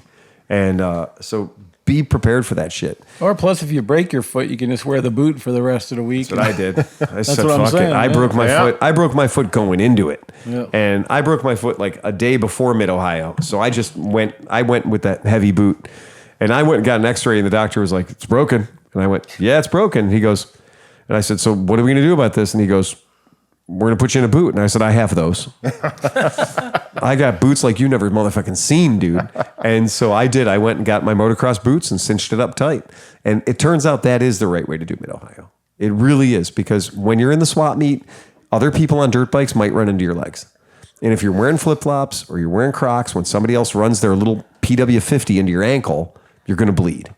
So having that little bit of extra paint, that little extra bit of leather on really does protect you a lot, because it's the density of it. There's a lot of people in a very small area going after the same thing, and they're all freaked out because they're all like, oh, did you see that water buffalo? And you're like, dude, watch where you're fucking going, man. So yeah, be careful. Did you see the dude who got his head exploded in the golf cart accident? Yeah. He's back. Yeah. He's coming back to Mid-Ohio, head wound and all, giant He's gaping been going scars. 25 years, though, or something. That whole family's been coming forever. Well, yes. But I love the fact that everyone's like, he's the guy who got life flayed. Everyone thought he was dead, whatever the story was. He's back exactly 1 year later, and he's building a shit hot bike to barrel racing. Yeah. Where he got murdered. God bless him. Yep, God good man. bless his ass for coming back. Now, he may not feel the same way about golf carts now. That might be his own thing. But when they posted it up, people like the safety Nazis all came out of the woodwork. Well, that'll teach you to go around Mid-Ohio not wearing a helmet. He was in a fucking golf cart, man. Yeah. Like, well, if anywhere at Mid-Ohio, you should have a helmet on. Really? The shitters? Because that is absolutely where you wear a I helmet. see people get wiped the fuck out on the way to the showers. Like, come on. Could we hijack an extra shitter just for us, though, this year? Do we want to just kind of get one? There's probably one at the end of the street. They're still doing construction. I mean, you want to just go now? When we get there, take one of the, like, if there's a row of porta Hide it potties back by the fence and put Bruce's enclosed trailer right in front of it, so nobody can even see it. I mean, that's not a very social thing to do. However, Wouldn't be the first time I've sold a portalette. however, on Saturday night when the rest of them are crowning, and you gotta have mountaineering gear to take a shit, having a clean, usable, Go on Marketplace, buy one of those little ones that you're supposed to use. a dumper bumper, Use it, close it, set it there, and and leave it. So Mardi Gras tech tip. Yeah, You get you a Homer bucket. yeah. You get you bags. You get you Pampers. Yeah. And cat litter. Yeah, it'll And absorb you get- everything. And you get the top thing, and you get a little enclosure. Yeah. And as soon as you take a poo, you pull the bag, put the next one in, go. You're ready to go. we just pee on the fence, and then if you got to take a poo, go someplace where there's a good poo. You know, the bathrooms at the top are actual bathrooms. But you gotta I get have to 'em. never shit in a gotta get porta there. potty ever.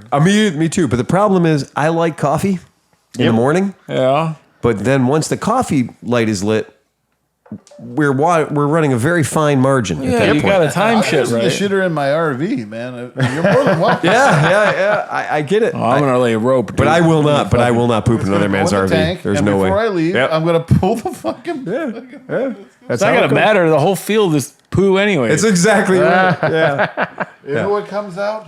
Brown water and some corn. Depends on what the menu was, honestly. So that's about that. Anybody else got anything else? Well, I mean, Did I there's miss anything while I was? No, you're okay. You're fine. You were only out for a little while. so the your QJ okay, man, when it came stuff to or it. whatever, the things, Yeah. they're blowing out everywhere. People are like loving the shit out of the 800cc adventure bikes. And I know. stuff. I I've been know. reading articles all over the place that the dealers that have got them can't keep them in stock. Guys are sucking them up. So Yeah, I think we're standing on the precipice of a, this is what happened for Yamaha and Honda in the 60s, yeah, where it was new, it was weird, it was from a different store, it was from a different country, and we didn't really know what to do about it. And that's what we're going through right now. And it turns out, but the thing is, dealer support, parts availability, that kind of thing, nobody has any idea how important that shit is until you go Their strength. into the shop and you're like, I need this part today. And man, that is a difficult thing to do when you're talking about like, okay, my shop is not going to have, I'm not going to maintain a room full of parts for the SRV 300. Mm-hmm. Why? Because I have one of them. If I've sold 50 of them, I might have some expendables for the SRV 300. But if I'm not going to have 50 of them, if I'm not going to sell 50 of them, why would I have 50 clutch levers? Why would I have 50 brake levers? Why would I be supported up for that kind of a thing? Right. So I think the best thing these manufacturers, these distributors could possibly do is get really smart with Amazon and have every part for that fucking bike on Amazon. So that when your customer needs a clutch lever, when your customer needs a headlight, when your customer needs turn signals, that they can just literally grab that, go on Amazon and get their part in 2 days. Because it is not a difficult thing for people to open an Amazon store. Mm-hmm. If you did t-shirts, you could have an Amazon store on 100 t-shirts a year and run it, and people would get their t-shirts in 2 days, right?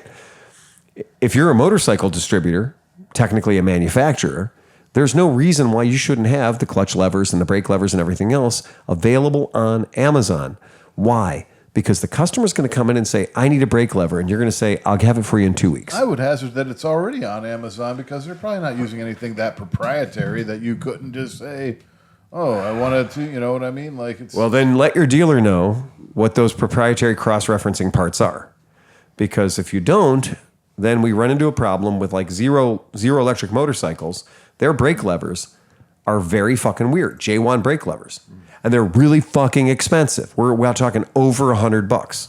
what? On Yes. For what? one lever. For the front brake lever, when you dump your zero, Oh, you tipped your zero over. You broke the brake lever. there's no reason for that. That's a $100 lever, and your dealer may not have 4 of those in stock. He might not have them in stock for the different models of zero they have, so that you can be luxuriously reminded. Zero owners, you can buy a universal Nope. master cylinder for $14 and just change the whole thing. As long as it plays nice with your ABS system. yeah, CAN bus, That's the problem. all that. Yep. Yeah, As long as it plays nice with your ABS system. So does it have anything more than just a 2-lead switch in it, like your tail light, brake light? Some of them do. you know what else? Amazon, I love of them it. do. Even though I hate Amazon at the same time, but you got to love them for some stuff. Yeah. When you got a bunch of bikes and I don't want to remember all the bullshit. So the oil change kits, the ones that come with Everything. the filter, the washer, every fucking thing you need and the right amount of oil. I don't have to think about it. I just get it. I double check the amount when it's there. I throw it in, done. It's very Like I said, convenient. I could get carb, air filter, oil filter, spark plug for $38 for my quad. Absolutely. And Harley-Davidson, talking about them, for years has had oil change in a box. Yep. You get a cardboard box. It has everything you need for a 3-hole But oil it's change. $250. No, it's not. Well, no, you can It's buy the drag specialties knockoff of the same Exactly. thing. Yep. And the trick is because this goes back to when I kind of mess with this crap. 2 different oil filters over the course of 25, 30 years for them, which determines which box of goodies you get. And the only difference is the length of the oil filter, and I think the bypass valve inside of it is like a different pressure. We have them at the shop. Yeah. There's a $57 box Yep. and a $90 box. depending on which model of Harley you have.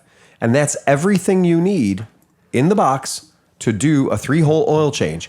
And I'm going to tell you, if you haven't done a Harley-Davidson oil change, it's a lot of fucking oil. Yeah. We're talking about gallons plural of oil. Well, you got your 1 quart trans oil, 3 to 4 for the main, plus you got the transmission itself on half of them. I feel like... And you got to have the silicone tape to tape off all the screws on it because that's the way Harley no, this is not even a joke. No, you actually have to silicone tape all the freaking bolts when they go in. You're supposed to, Yeah, it's factory. But even for like you extraordinary pedophile... Yep. No, I didn't say that. Oh no, I thought you were going with a heart. No, I'm sorry. No, it's okay. It's okay. That joke's for the $10 or over Patreon. Yes, exactly. the AMSOIL V-twin kit is $97. Yeah. And that's 5 liters, right? So that's 5 liters of 20W50 that you get, and your drain plug, your O-ring, and all that stuff. And that's what I feel like every manufacturer should have an oil change in a box.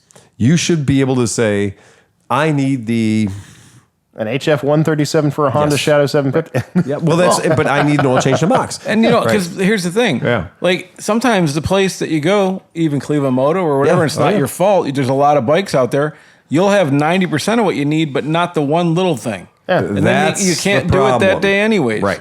So this way you wait a day, you get every fucking thing you need, and boom. That is absolutely the problem. And when you start looking into the idea of selling somebody a kit that has your belts, has your rollers, has your spark plug, has your fucking brake pads.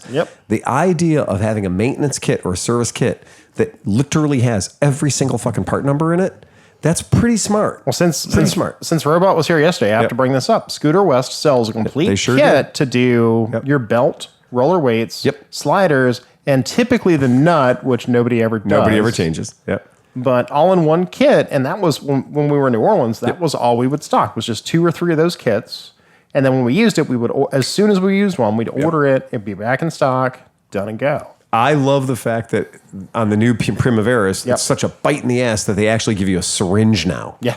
They give you a syringe to put the oil in because getting the oil into the oil filler on these things is just about impossible. Well, that's you came back one day and I had one of the gas IVs. I have 1200 cc, 1200 ounces cc's of oil in it, and I walk away from it, and you're like, "What are you doing?" I said, "I'm filling up with oil." It's gonna take a while. Oh yeah, it's gonna gravity. I'm gonna go do 3 more bikes, and when I come back, it'll be done. It'll be done. Like when you get into that kind of a thing, the idea that manufacturers should be right out in front of is, we sold you a bike. We're going to tell you all the different ways you need to maintain it. Yeah.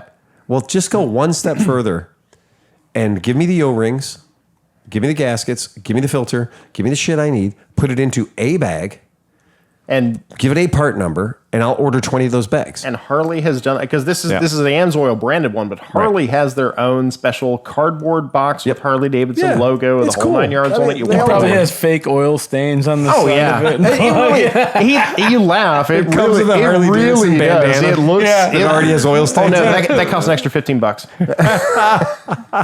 You have to finance that. It's got a boot mark for no reason just on the side of it. But they really do. They have the old orange and black on a cardboard background box that they exactly just like the AMSOIL one you're showing there. Yep. That's how they do it. Yeah.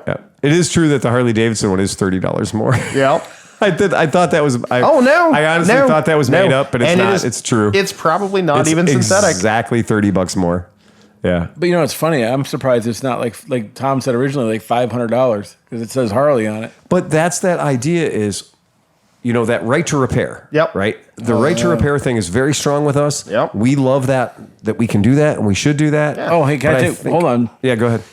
All the listeners, man, if you live in the United States, because obviously if you don't, it doesn't matter.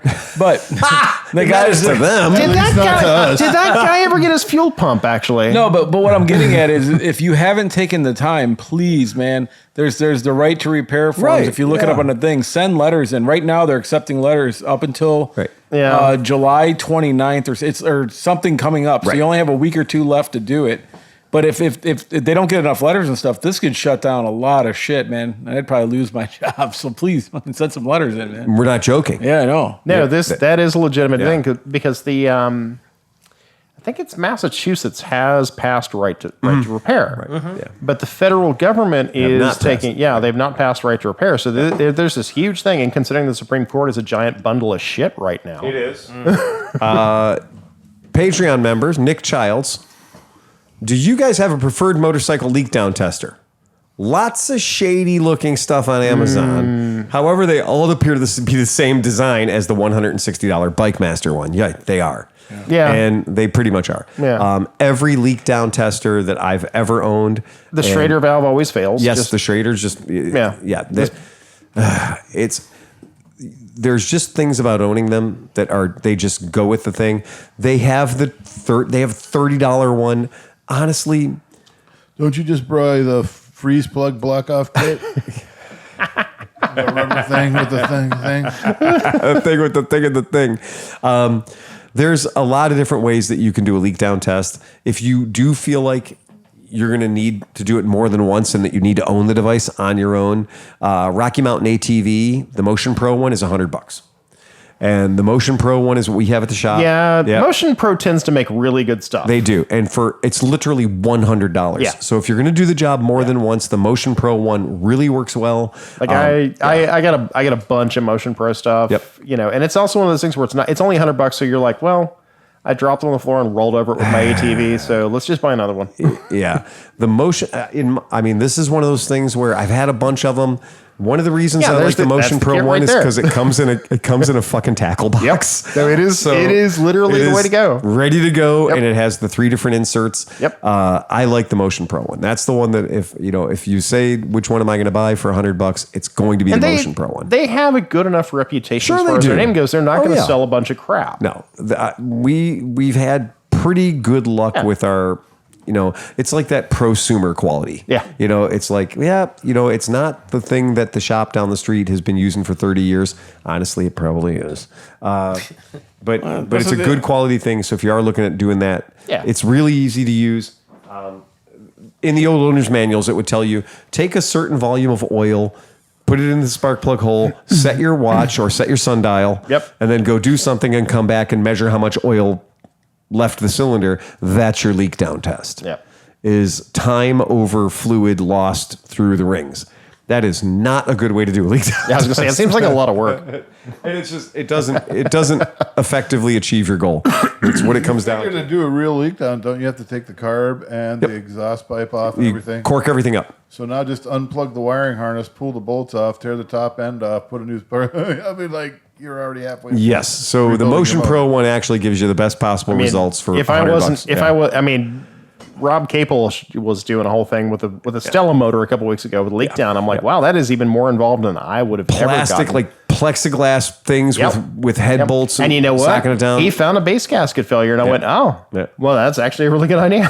I just assume a base gasket failure. Base gasket so this is my point. By the time it takes me to take the top end off and put new gaskets in it, why'd even do a leak down? There you go. That's it. Right. I'm just gonna assume. Right. Yep. I'm gonna say, well, it's a 40-year-old bike, so it's leaking from everywhere. Yep. So if we just approach it holistically and say that it's leaking everywhere, because when somebody's like, well, can you just replace just the one seal? No. Are you kidding me? It's like when people ask me to rebuild Vespa motors. Right. No. No. No, thank you. No. Come and see me in the winter I don't time. even rebuild my motors. Come and see me in the goddamn winter time. Anyway. Hey, Wesley Herbert, Patreon listener. Bear or Herbert? He said Herbert. Okay. Herbert, right. Wesley Herbert sent us a message. It just says, howdy. Oh, howdy. Well, howdy. Howdy, Wesley. Rock on, dude. Herbert. Nice hearing from you. Hey. Rad. That's friendly. So again, that was friendly. I just thought that was pretty fun. And 1 minute 42 or 1 hour 42 minutes. When people get mad that you can't hear John, it's not my fault. No, it's not. You're fair. Is he sleeping again? No, he's gone to his podcast posture. Right. Mm-hmm. Yeah. He's got. We'll just push that microphone right back at his face. No, it's not. That doesn't work. Yeah. Yep. That doesn't work. All right. Nothing else? All right, fucktards. Since Smith isn't here, you going to tell the joke? Oh, you're going to tell us a joke?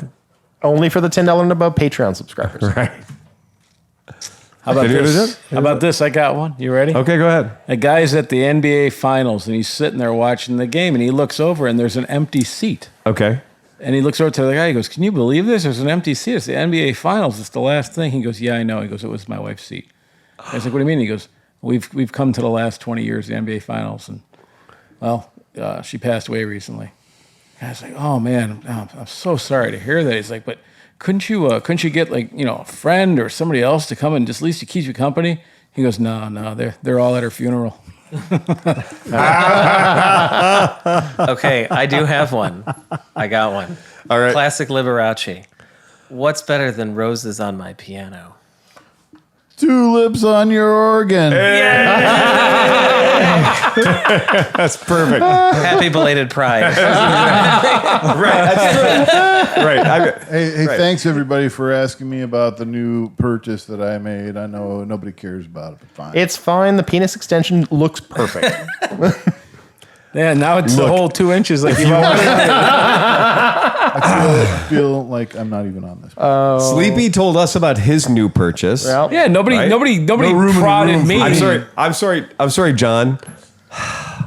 John, did you buy anything this week? Johnny, did you get a new motorcycle? I bought a $100 quad runner. Yeah. Well, wait a second. $100 quad runner? That doesn't even seem possible. Yep, got it through a guy at work. $100 for a 1988 or 88 Ocho. TRX 300 two-wheel drive. Womp womp. No, I disagree with the whole womp womp. I'm not disappointed with it though. Now after I've got it running, Right. for a $30 CDI. Yes. Amazon. speaking of Amazon, Now I got a question for you because I've had the same problem with a lot of these bikes from this era. Yeah. Was your CDI failure, was it just not revving out or was it not sparking at all? No spark at all. No spark at all. Could get nothing. Yeah. Not even like sometimes you'll get the initial like one little spark Yep. every time you turn it over Exactly. or when you turn the key on and off. Yep. But it wouldn't do that at all. It wouldn't do that at all. So, I mean, for people who work on a lot of the older bikes, very, very many times you might believe something is a carburetor problem. The bike will run, oh yeah, or it'll only fart occasionally, or it'll run, but it'll only go up to about 2,000 RPM. you say this like Triumph doesn't exist. Right. Old bikes. What do you mean? My Triumph is. Oh, it actually is 20 years It's old. 20 years old. But it's true that we've had a lot of times where you think something is carburetor problem, and it turns out to be literally a disposable little cheap piece of shit. Again, CDI. Triumph. There are various different ways. That's right, yeah. Usually a CDI is sort of you'll get one phantom spark or nothing. Yes. Yeah. I did have on a CX500 where it would random spark. Yep. It was a weird thing. Well, yeah, but The bike would almost run. It would pop and fart. That's because and those assholes put 2 secondary freaking coils on the main coil, and then the whole thing shoved in the back under the seat behind the frame, and then put 2 diodes under the seat. Yeah. I mean, The other thing that I've had with electronic ignitions is stator related, which those were the ones that really make you pull your hair out. But that's typified by, boom, it starts, it'll run for a little while, and then brr. And you're like, oh, wait. And then nothing, then nothing, What's then the- nothing. And that's- then come back later, brr, it'll Yep. start up. And that's when your pickup coil is going bad. the pickup coil will present as it only works cold, it doesn't work hot. Which explains my Bajaj Cheetah. And that's a big thing. Coils, CDIs tend to work hot but not cold. Stators tend to work cold but not hot. Yep. So it helps the diagnostic process if you have a bike that gets running and it hobbles itself up and it's doing its thing. But then as soon as it is like this, we should have cleared these jets out by now. And then it just dies and it won't restart. Look at the stator. Look at the fucking stator. Because you're going to waste your time on carburetor stuff. It's going to go bonkers. But check your stator when it's cold and then get the bike up to operational temperature and check the stator I again. mean, a quick thing is pull your spark plug out, lean it up against the head, and turn Yep. it over. You can literally just sit there and watch it. It's going tick, tick, tick, Yep. tick, tick, If- tick, tick, tick, tick, Oh, tick, yeah. tick, tick, tick. If you have a reasonably timed good Yep. spark, yeah. then okay, your ignition's probably okay, but you usually can actually sit there and watch. And I had that one shadow that had, like Tom says, the the dual sparkerators Yeah. and Yep. the weird Oh, yeah. shit there. Yep. And that was like, it would turn over and then it would go, zzz. It would weld. It would just sit there and go, zzz. It just I'm like, welds. Oh, wow. That's Yeah. an interesting one. Yeah, it just welds. Or it does nothing. No spark, no spark, no spark, no spark. Zzz. Yeah. No spark, no spark, no spark. Zzz. Yeah. And you're like, what the shit? How do you even do that? I mean, how do you do that? Is there a pickup that is moving around with the stator? Like, how do you even make that thing hold an arc that long, but then also have to make 7 rotations with no arc whatsoever? It's like just generate. It's like gearing up for it, I guess. Well, a cool little pickup Piss test, me off. though. I mean, if you Yeah. get into it to where Actually, it would probably be the pickup coil itself just sticking. Because if it's a DC fired ignition, that was bad. That whole ignition needed to just get thrown away. Yep. well, yeah. Everything needed replaced on that. And then I just sold it because it wasn't my bike and it was Phil's and I couldn't figure it out. But I think they gave me $500 for We it. did good on that deal. I don't feel bad about it at all. I mean, It's yeah. be fine. You just got to just replace these 2 little boxes. Right. You'll be good. Good. Get it out of here. Good. Bye. Bye. See you. Get out of here. Right. Have a great day. We don't want to hear about it anymore. But the T-Rex is fun. I like it. Big red. Time. Yeah. Yeah. A T-Rex 300. And every time I've ridden one of those, especially 2-wheel drive, they're fun as hell. I was throwing it sideways and Yeah. stuff. I'm They're like, fun this as is hell. Stupid. Yeah. The 4-wheel drive version is a work vehicle. Yeah. It's designed to pull things. It is not designed to go blasting around. The TRX 300 is there's a little bit of fun there. Well, there's a TRX 300 4x4. That's all right. And my brother was saying that he rides with some guys on his quad, and he has like a Kodiak or something, Yeah. 4x4. And he's like, no, the one guy has a 2-wheel drive, and he's actually hitting the hills and going up stuff. I'm not making it up because I'm relying on my 4-wheel drive capability, where he's got a 2-wheel drive, and he's just like, wah, wah, wah, and just flying up the hill. Like, hitting it harder because it's a lighter bike and better suspension Exactly. and stuff Right. like that. That's the whole thing. It's just double the differentials to fail. Well, that's what Which is the weak point of those, but this one seems to have a good one. fucking carrier bearings. Yep. Jesus Christ. I didn't think it was possible to replace so many carrier bearings in the short period of time that I had a goddamn ATV. And it was just like, it was like CV joints in my Subaru Sandbar. It's like, oh, did you just buy some? You better buy some more. Okay. Oh, nope. My watch says it's time to buy some more CV Set joints. it on auto replenish. Yes, exactly. Next, we'll talk about the Honda electric shift model. So this Yes, right. Yeah. This was a farm bike, which has good and bad things. So you can tell that it was used on a farm. All the racks are beat the fuck. Right, It's yeah. been used militantly for everything. But the one good thing was, I hope the rear end's okay. And he's like, no. The rear end's fine. All you do is take this plug out and you put stuff in there. Right. So they change, the farmers, they'll use and abuse their shit, Yes. but Yep. they also meticulously change Maintain the it. oil Yeah, right. and take some care of Because it. if it's not working for a day, they lose money, man. Yeah, Oh, they- exactly. It And is- they're the it is type. tool. They're gonna they're gonna change their oil. They're gonna Yeah. do everything they're supposed to do. They don't know. Oh, change the oil, no problem. Just pull it in the barn. We'll change the oil real quick. Well, yeah. Like, That's the idea is that in that farm mentality is you're just, when in doubt, change the oil. Just maintain the shit out of something. Yeah. And I've never, ever in my life met a farmer, my uncle, like all the people I know that do that, they are just all about like, well, when was the last time you changed oil in it? Well, if you don't remember, you fucking do it. Right? Just do it. I guarantee they change the oil in that. Tractor Supply only sells big bottles. Of Rotella. And there's a good reason for that. That's exactly it. They big fucking bottles of oil. Yeah. And I think that's great. That and like a John Deere takes 4 gallons. I guess. Yeah. I mean, there's also not a bad thing. So, yeah, it's yeah. I've had explained to 3 people this week how to check your oil. And I On can't. a GTS, I can see that being a problem since that freaking dipstick hole is We're also sideways and talking cantilevered. about a and- Benelli that has a sight glass. oh, well, never mind. Ooh. These new riders. They're new to something. Yeah. Yeah. That phrase, that RTFM thing's starting to get real. Yeah. Starting to trot that out a lot. That might be a new shirt. Yeah. Yeah. We'll get Renee on that. Yeah. We were- RTFM. yeah. Okay, tell me what that. Read the fucking manual. Oh, okay. Yeah. Yeah. Read Read the manual. fucking manual. Yeah. That's exactly what we were talking about earlier. Just read the fucking manual. All right. Cleveland Moto RTFM. Yeah. Well, the whole like in God we trust, all else gets Loctite. Yeah. Right? That's a real thing, and there's a real thing behind that because that's true. Every time I put something back together, it's gonna get at least blue. There's just a thing. There's nothing that makes you hate yourself more than when you lift up the hood of your car and you look and you're like, that's why the alternator got quiet all of a sudden. It's on fire. I don't think I can find that bolt. I'm going to have to go to some auto parts store that has that particular long, weird, fine thread bolt for my alternator because, I remember, I didn't Loctite it when I put it on. And you got to be going crazy with the Dodge. Oh, dude. And these fucking companies, man, so I went to get a belt tensioner because I was doing something else and then that was fucking broken, so I had to get fucking that. They tell you now you're supposed to replace the tensioner every time you change the belt. Absolutely. Okay, well, that's what I'm doing now. So I did that. I didn't. But my favorite part though, you buy this new belt tensioner. Right. They don't give you a new funky bolt that is one size fit thing. And so taking the other one off, it broke. Of course. And so I was able to get the stud out of the block, but I'm like, well, of course they're going to give you a new bolt when you buy the new fucking belt tensioner. No, you're not. Nope. And then do they stock that bolt? No. No.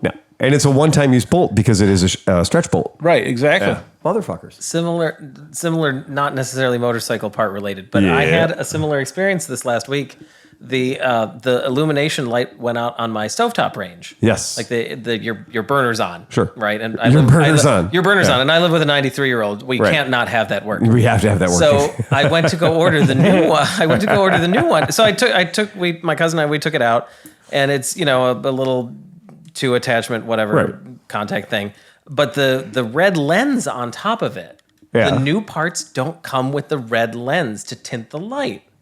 So you have to wrench the old lens off of. You got to rescue the lens off the bulb. I had a knife pry out the tiny little plastic red lens to go slam it back onto the new part so it would illuminate orange. Bastards! It was like a $7 part. That is fucking ridiculous. Well, no, more or less, like how much do you think the lens would be though? That's like a 3 cent. It's the penny, right? It's at the very most. It's disgusting.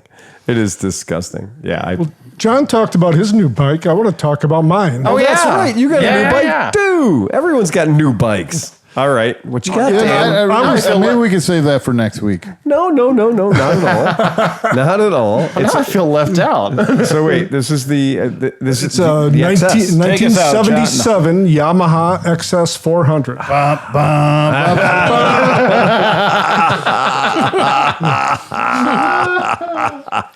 No, Dan did. From what the pictures look like, it seems like Dan did pretty good, man. I was not looking for that bike. It found me. Oh. Tell me what's special about this bike, Dan. It's the same as my first motorcycle. There you go. Nice. Dan's reliving his childhood. Yep. That's it. And was it everything that you remembered? Yeah, pretty much. Probably nicer than mine when I bought it. 4,700 miles. Wow. So you still haven't ridden it though yet because you said it needs new rubber. Well, I test rode it. Oh, you did? Okay. Yeah. All right. Yeah. This time next year, that bike will have another 37 miles. Will it do a wheelie? Probably. If Phil rode it, it would do a wheelie. I don't even know. I've fucked around with these bikes a little bit. They're not easy. It's not an easy bike to wheelie. It's like a CB350. It just doesn't. It has the horsepower it should be able to, but it just doesn't really want to do it. It doesn't like putting it all down at one spot. It really doesn't. It's a hard bike to wheelie. And I had that RD300, RD350, I had the RD400, the Daytona. I wheelie that thing like crazy, no problem, lots of fun, everything else. I even was able to wheelie the XS650. I could wheelie the XS. That's a very heavy bike, and it's a little bit challenging to wheelie that bike. But I had the blue and gold. You have the red and gold? The red and gold. You have the red and gold. I had the blue and gold one. I wheelied a CX500 in third gear on the Shoreway. Ooh. Third gear. Getting on the Shoreway, somehow I gave it so much. I was second to third, and I gave it so much beans. It actually was like, whoa, it stood up. And that happened to me more than once. That happened to me one time going up Little Italy, going up the hill. Yeah. I got a lot of second and banged it into third, and it went, whoa, and stood up. I'm going to think you had a very beneficial air leak. I don't know what I had. Because heat makes power. Yeah. He had a milk crate on the back full of lead. He'd been out harvesting rocks. John was on the Scooped back. my fat ass too far back on the seat. That's all I can say. Yeah. John gets a cheek over the fucking rear axle and it's all over. VTEC kicked in. Tech kicked in on your CX500. Guy I work with, his kid just bought a VFR 800 VTEC in it. Yeah, oh, Said yeah. it sounds great. They do sound great. Yeah, the VFR 800s are pretty rad. So, Dan, this bike is pretty well fucking stock, right? Oh yeah, totally stuck. stock. I think the pipes maybe were replaced, but that's Okay. probably it. Does it have the same long, do the pipes go past the back axle or are they shorter? No, they're short. They're shorter. So somebody put some aftermarket. Red with gold pinstripes. Yep. Yeah, red with gold stripes was the way the most popular way to buy the bike. They were silver with black stripes, and they were silver with black stripes, and they were blue with white stripes. I always thought they were garbage, but I mean, if you really like it, Boy, they're really buzzy. I mean, they'll make buzzy. your hands go numb within an hour. Very buzzy. do the carburetors have overflows on them? Good question. I want to take a look at that. yeah. It's got a vacuum shut off. It does have a vacuum tap. Maybe does it have two? Because a lot of them do. One on either side of the No, tank. just one. Oh, just one. You're fortunate. Wow, yeah. I get the one I had was definitely, it was not a 77 though. I think it was an earlier model because of the blue and the white was the 77. The blue with the gold stripes was a different year. I can't remember exactly, but they were all basically the same thing. They made them like 76 to 78 Yeah. before they changed the style. The style, right? Because the style was there's a loaf of bread where the seat's supposed to be, right? And a very long flat saddle, a very slab-sided gas tank, Kickstarter bike, which is super cool. I You'll like have to have a shootout with like. Does yours have the silver wheels or the black wheels? Silver. Silver wheels, yeah, Just like silver. the top left bike there. Yeah. You'll have to have a shootout with Smith's. Yes, this is a very good GS450 shootout. The or GS450E versus the XS400. And then the other Is aspect. it a D model? Yeah. Yeah, it's a D. The other aspect of the competition, Yeah. we will measure each of the body panels angles on each corner, and then the one with the biggest amount of angles will The one also- with the highest number of angles? Yeah. The squarest of the bikes? Yes. Whoever's bike is the most square wins. Yeah. Yeah, bikes used to be square before headlights were. Right, exactly. They're like, oh, yeah. Somebody looked at that motorcycle and went, we could make this headlight round or square. And they went, oh, round. You got to So- make the headlight round. This might be a really stupid question, but in that time period in the 70s, like 70 to maybe 80, was that a DOT mandated taillight shape that all the bikes Yes. used the same fucking horrible Yeah. taillight? We got that Stanley trailer taillight. Yeah. Yep, on So everything. that was It was a mandated, DOT mandated Yeah, because taillight. it's got to be visible from 100 yards. And something at every crazy, angle. And every angle, yeah. Every angle. Yeah, it has that's to why be visible. that's why all the turn signals that era had reflectors on the outside of them too. There was an economy version of your bike called the 2E, and the 2E was like $9.95 because it had drum brake.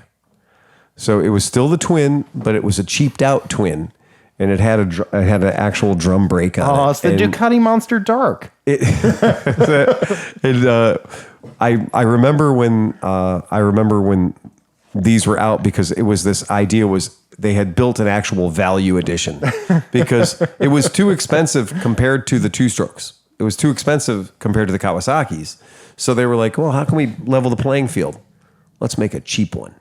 And they made a cheap one. So it had a lot of the same shit, but it just had spoke wheels instead of mags, and it had drum brakes instead of discs. See, and I prefer that. I think the spoke wheels. Totally. all Well, I day. mean, again, that's like that whole thing with the CB350K versus a CB350F or, a CB750F versus CB750K. It's like what stood the test of time, right? And the Lester, the fake Lester mags that Yamaha was selling, that was a style. That was definitely a look of that era. It's pretty fucking cool. Yeah. Yeah, but it was a funny thing. But I do remember that. You said that was your first motorcycle. Right. Fucking A, man. Yeah. Yep, that's it. Really is. It really is. I mean, that is a basic motorcycle right there. That is a straight up 400 cc's. Go have fun. But you know what? Those are the best kind of bikes, like an after work at like 6:30 when you're just kind of going for that little 20-mile-an-hour scoot. Yeah. That's the bike you want, man. No computers saying shit to you. No nothing. Did you say 20 mile an hour? I was going to say 20 miles. 20 miles. Because I've never seen you go less than 20 mile an hour. Dude, I hit 120 on the Africa Twin on the way here. I'm sure you did. When my ex-wife got the GS 450E because she didn't want, like, she's like, I'm an American. I want to get an American style sport bike. I don't want to have, because I had all weird old shit. And she was like, I was like, well, what do you want to buy? And she, her German ass just wanted to have Tweaky's fucking motorcycle. An R1200C. Right? Nope. She wanted a Suzuki GS 450E, the exact same color scheme that Chris has and everything. Silver with the blue stripes. The Buck Rogers special. And I mean, I bought her a cherry one. I mean, it was perfect because it was only 1989 or 90 when I got it. I have a cherry. I used to have a cherry CB125S, which is currently sitting in my garage. That never got ridden by anybody but me. I got that bike. And I was like, here's your bike. And she was like, that's great. She went and rode it around. And I was like, oh, that's good. Let's go. Right. Yeah, that's cool. Whatever. Yep. And then I rode it and I was like, that's a pretty goddamn good 450, isn't it? Right. And I was like, Suzuki knows how to build a motorcycle. 6-speed gearbox, gear indicator, lights up, tells you what gear you're in. I was like, this is pretty solid motorcycle right here. So yeah, 1980, 6-speed gearbox, Suzuki make a motorcycle. Sure. Absolutely. And that was fine. A lot of people learned how to ride on those bikes. It was cool. Yeah. And Chris still has his today. His first motorcycle. Mm-hmm. So that's funny that you guys can have a real good shootout here. It's going to be a real good. It's Dan's first bike versus Chris's first bike. And then if you can't find man it, off. If you so wait, if that doesn't work out, we can't determine a winner from the bikes, then you guys got to get your first girlfriends in, and then we can compare those. That is not cool. Probably do that. If define girlfriend or boyfriend, whatever, some friend, whatever you put a finger into. I don't know. First experiment. Oh man, my first motorcycle girlfriend. Her name was Ruth, and one time, we all done it. Yeah. What? And she just fucking went off the back, and I rode on ruthlessly. Were you wearing the shirt? Wearing the shirt. Were you wearing the shirt? What? If you can read this, the bitch fell off. Come on. Well, no. See. Apparently, John's like, he didn't get. He didn't pay. Sleepy didn't pay the $10. He's not going to get that punchline. What did he say? Did he say what I said? I rode on ruthlessly. After Ruth fell off. Now we get it. I didn't hear the Ruth part. So that's what. I missed the Ruth part. All right. That totally makes sense. That's funny now. No, it's not funny. My first sucked all the funny right out of that joke. My first girlfriend was with me whenever I lost my license because I gave her a ride on my TS 250 up and down my street. And the dickhead cop pulled me over and took my license from me because Did he take the motorcycle? No, I was able to pull that in my driveway because I literally was just riding right within sight of my house up and down the street. What the fuck? Really? Yeah. So I didn't get my driver's license. So I lost my driver's license before I had it. Yeah, I had that deal. Yeah. You lose your license when you're 15, you lose it until you're 18. I got it when I was 17. Oh, you did? Yeah, you could get it when you were 16. Yeah. So then I had an immediate, but I don't know, somehow I couldn't get it until I was 17. Yeah, I lost mine when I was like 15 and a half on temps. And they were like, so now you don't get it till you're 18. I went, you think I fucking care? What a, doctor, what a dick. I was like, you didn't take my cars. You took the little piece of plastic in my wallet. That's all you took. You didn't take the cars. I still have all the cars. This is the same cop that used to blast up and down the alley on his trike. He would drive up to the cop station on his trike and back. I'm like, fuck you, dude. All right, yeah. So you lived in a fairly rural area, right? Well, I lived in town. So yes, it was rural, but I lived in town. So there was oops, I didn't mean to put those roofing nails there. Fire department and the one grocery store. Everything in my town is called There's the hoagie shop, the pizza shop, because there's only one. Because there's literally one of them. The town pump. The town pump. All right. Well, anybody got anything else? Third try? Nobody bought anything else? that we need to know about? I got a dick sandwich on the KE 250. The fucking Yeah, you did. Yeah, tear it apart. Yeah, you did. I knew I had some sort of problem. I thought I was just missing one of the pins out of the drum. Oh man! Turns out like a whole chunk came out of the drum. So like, yeah, That is fucked. that's a dick sandwich. Put a Harbor Freight motor in it. Oh god! yeah. I'm either That's your gonna solution for everything. I'm gonna Predator do- 212. No, 224. I'm gonna either gonna use the hot metal gun on it or just put it in one gear and that's where it stays for the rest Right? of its life. Yeah. Right. That's all you need. Well, if you had one gear for the rest of your life, what would it be? Second. Yeah, especially on that bike. Yeah. Second's the fun one. Yeah. We're gonna call it number 2. Yeah. That's about. You're going to take it to the burnout pit. They're going to be like, shift. And you're going to go, I can't. That's it. We're giving her all she's got, Captain. This is it. This bike goes 27 miles an hour, but goddamn, is it spectacular? Yeah. The number plate doesn't say 2; it says second. Second. I'm You're always in second place. I'm all for melting that bitch down in the burnout pit if that doesn't. If I try to weld it and that doesn't work, Yeah, I was gonna say it's living. your idea of putting a roll pin in there and tacking, like welding the roll pin in, is probably the best idea. It either works or don't. I'm I going to think heat it it'll up work. with a torch because it's cast iron. It's cast. But if you heat it up to about 400 degrees, you can do. People say you can't weld. You can weld it. Oh, you can weld. Yeah. Yeah. I did my neighbor's cast iron like bench seat Yeah. thing, and it's Oh, yeah. still fine. People been sitting on it. It hasn't broke yet. Well, I can tell you from that piece, I once tried to cut threads into it and put a bolt in it and then just zip the end of the bolt off. So there was just a stud. Very cheap, very, ghetto, down and dirty. And I carefully went after it with my tap, and I tapped it, and I was able to cut some really fucked up looking threads into it because it gets cast. It's garbage. But man, did I do an artisanal job with the JB weld. I was so impressed with the work that I did. It was like, it was chef's kiss JB weld job that I did. And then I just took the my Dremel tool and lapped the head off the bolt. And I was like, I think this is going to work. And I put it back together, and son of a bitch, it worked. And that's why I have absolute confidence in your ability to fix that. Because it worked really well for me. Wait, let me lean into the mic. Okay. Yeah. Because is it a KE? KE 250, 1970 and 8. Yeah. So mine is a little different. And the 3 shift drums that I found on eBay were also all broken. Yeah, because my KE 100. So how are you being such a dick? You're putting it up on eBay knowing it's broke. It's broken. Why would anybody change that out? And they all were broken. I mean, because like I said, mine was busted. And mine was busted when I bought it. And same thing. You should check be the okay. shifter cart community. I think the 250, like the older 250 motors are used in shifter carts. They might have a replacement. For what I paid for the bike, I really, it either gets fixed or it gets fucked hard. It's just going to get fucked. It's either fixed or fucked at this point. It's going to get raped at the fucking It's a good burnout pit or whatever. It'll live a good life. Yeah. A short life, but a good life. It probably won't die. That's the problem. That's the problem. It's going to be like... It'll just be in one gear forever. Yeah. Yeah. And just get louder and louder and louder and louder. Because that's what those fucking things do. That's the Mid-Ohio bike. You're like, so anyway, we're having a good time. And you're like, It has the sound. that bike's not even fast. That son of a bitch has got a little stinger on it, an expansion chamber from the factory, this little bullshit stinger. How can all that noise come out of a thing the size of a quarter?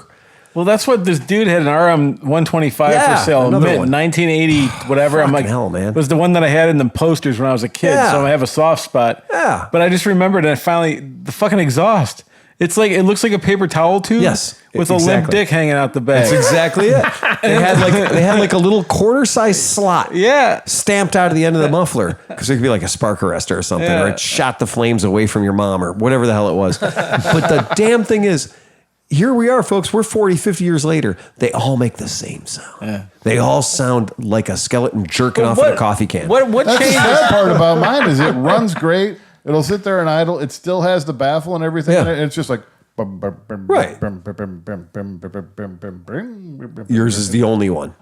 Sounds great. Sounds great. It's amazing. I was have riding gears. around in 4th and 5th. Right. It would do 4th and 5th. And Yeah. it was like... And it would lug. I mean, it had like torque. It would pull was forth. like... Yeah. It'd get up there.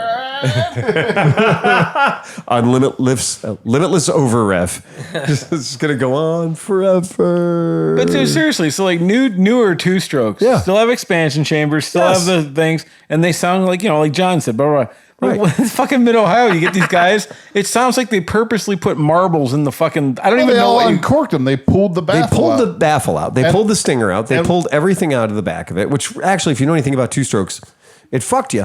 But the thing is, too, their expansion chambers on those, because they were factory expansion chamber exhausts. Well, they took all the science of it and then they pushed it flat, so they had a place to put the Yamaha number plate. Right. So instead of being a nice fat round can that would actually get the job done, well, the pipe went up over the top, so they smooshed them.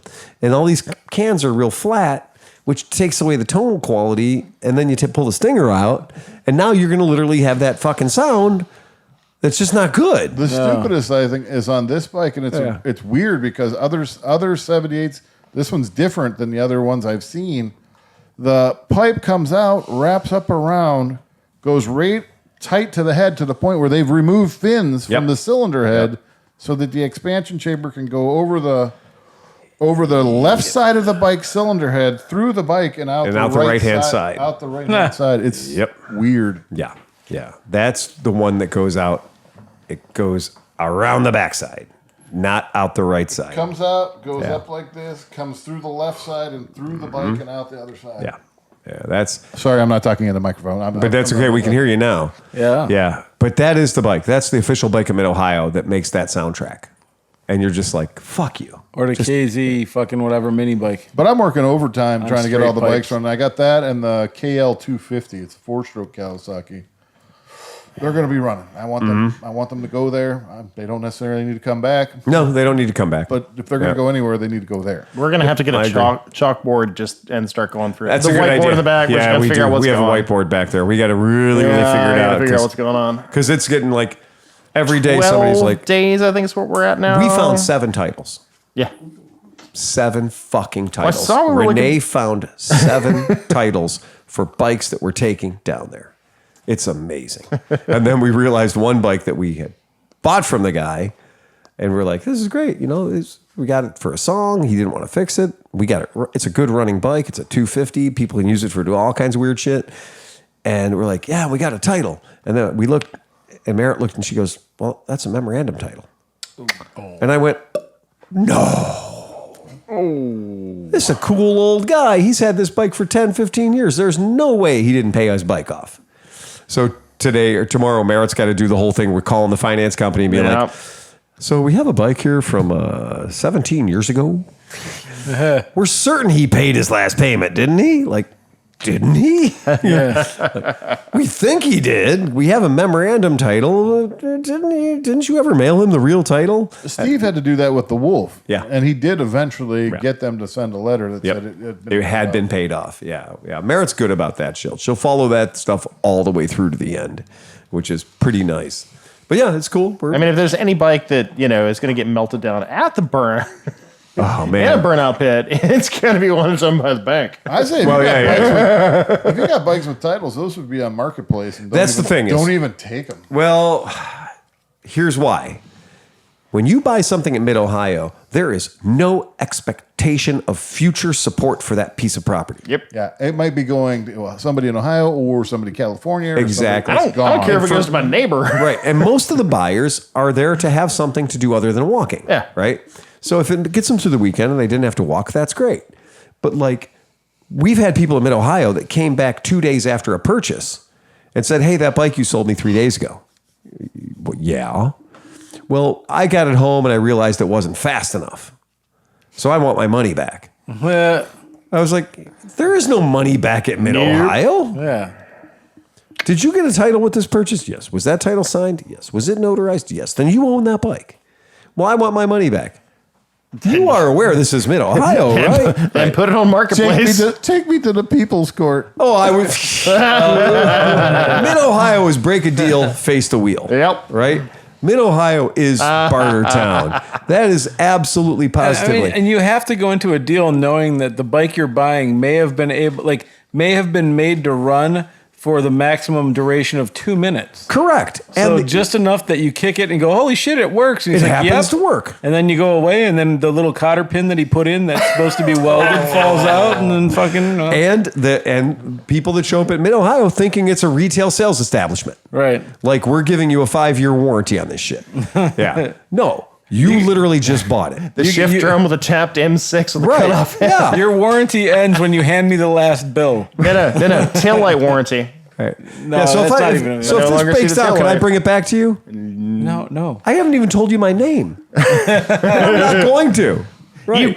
If it breaks down, you can totally bring it back. Here's your $10 bill. Well, we're going to be here next week. Yeah, we'll be here next week. Next year. Come see me next year. I recommend you bring it back to this same spot. We'll be here in 2 weeks. I actually had a guy at Barber. They will bring it back. I had a guy at Barber that sold me a Rebel 250, and he said, "I guarantee it works. You know, here's the title. Blah blah blah blah blah."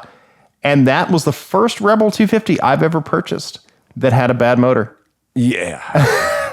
But you can't say that. We'll be here next year. I have bought the same bike twice at Mid-Ohio. Yeah. With like 10 or 12 years before. Yeah. And I was like, hey, look, I remember I sold that guy that bike. And I'll go up and I'll be like, oh, don't do it, man. Don't do it. Don't do it. Oh, you want to do it. You know you want to do it. All right. Hey, how much is that XS650? Oh, it's about $1,800. You take 1,000? Well, I don't know. Well, I did when I took 1,000 when I sold it to you. So if you'll take 1,000, I'll buy it back from you. Oh shit, you are the guy I bought that from. Yeah, I am. That's right. That's cool. And I bought the bike back. It showed up at the campsite, riding the bike I sold here 10 years ago. Fuck that. I remember a year or two ago, you bought a bike or sold a bike on Thursday, bought it back on Saturday, and then sold it again on Sunday. Yeah. So you sold it twice. In one weekend. Yes. Yeah. Well, I'd had so much fun selling it the first time. I thought I'd sell it again. The problem was I sold it the first time and realized I undersold the shit out of it. Yeah. So I went and chased the guy down and gave him $200 to get it back. He made $200. Yeah. But then I made $700 on Sunday. Nice. Pretty good. Yeah, that was all Smart right. man. Well, you got to realize when I sold it on Thursday, I hadn't seen the other ones there that were triple my price. Yeah. Right. And then I was like, shit, these are hot this year. I got to unbuy that or unsell that. So yeah, that's Mid-Ohio. It takes a few laps to really get to know the place. Yeah, it's a fucking weird joint, man. That's fucking weird. All right, that's it, man. I'm calling it. John, get us the fuck out of here, man. Wake up. Ride fast and take chances. Let's do that again. We've been doing this for 12 years. Do it again. Episode 430. Ride fast and take chances. John, play us out. Bum, bum, bum, bum, bum, bum, bum, bum.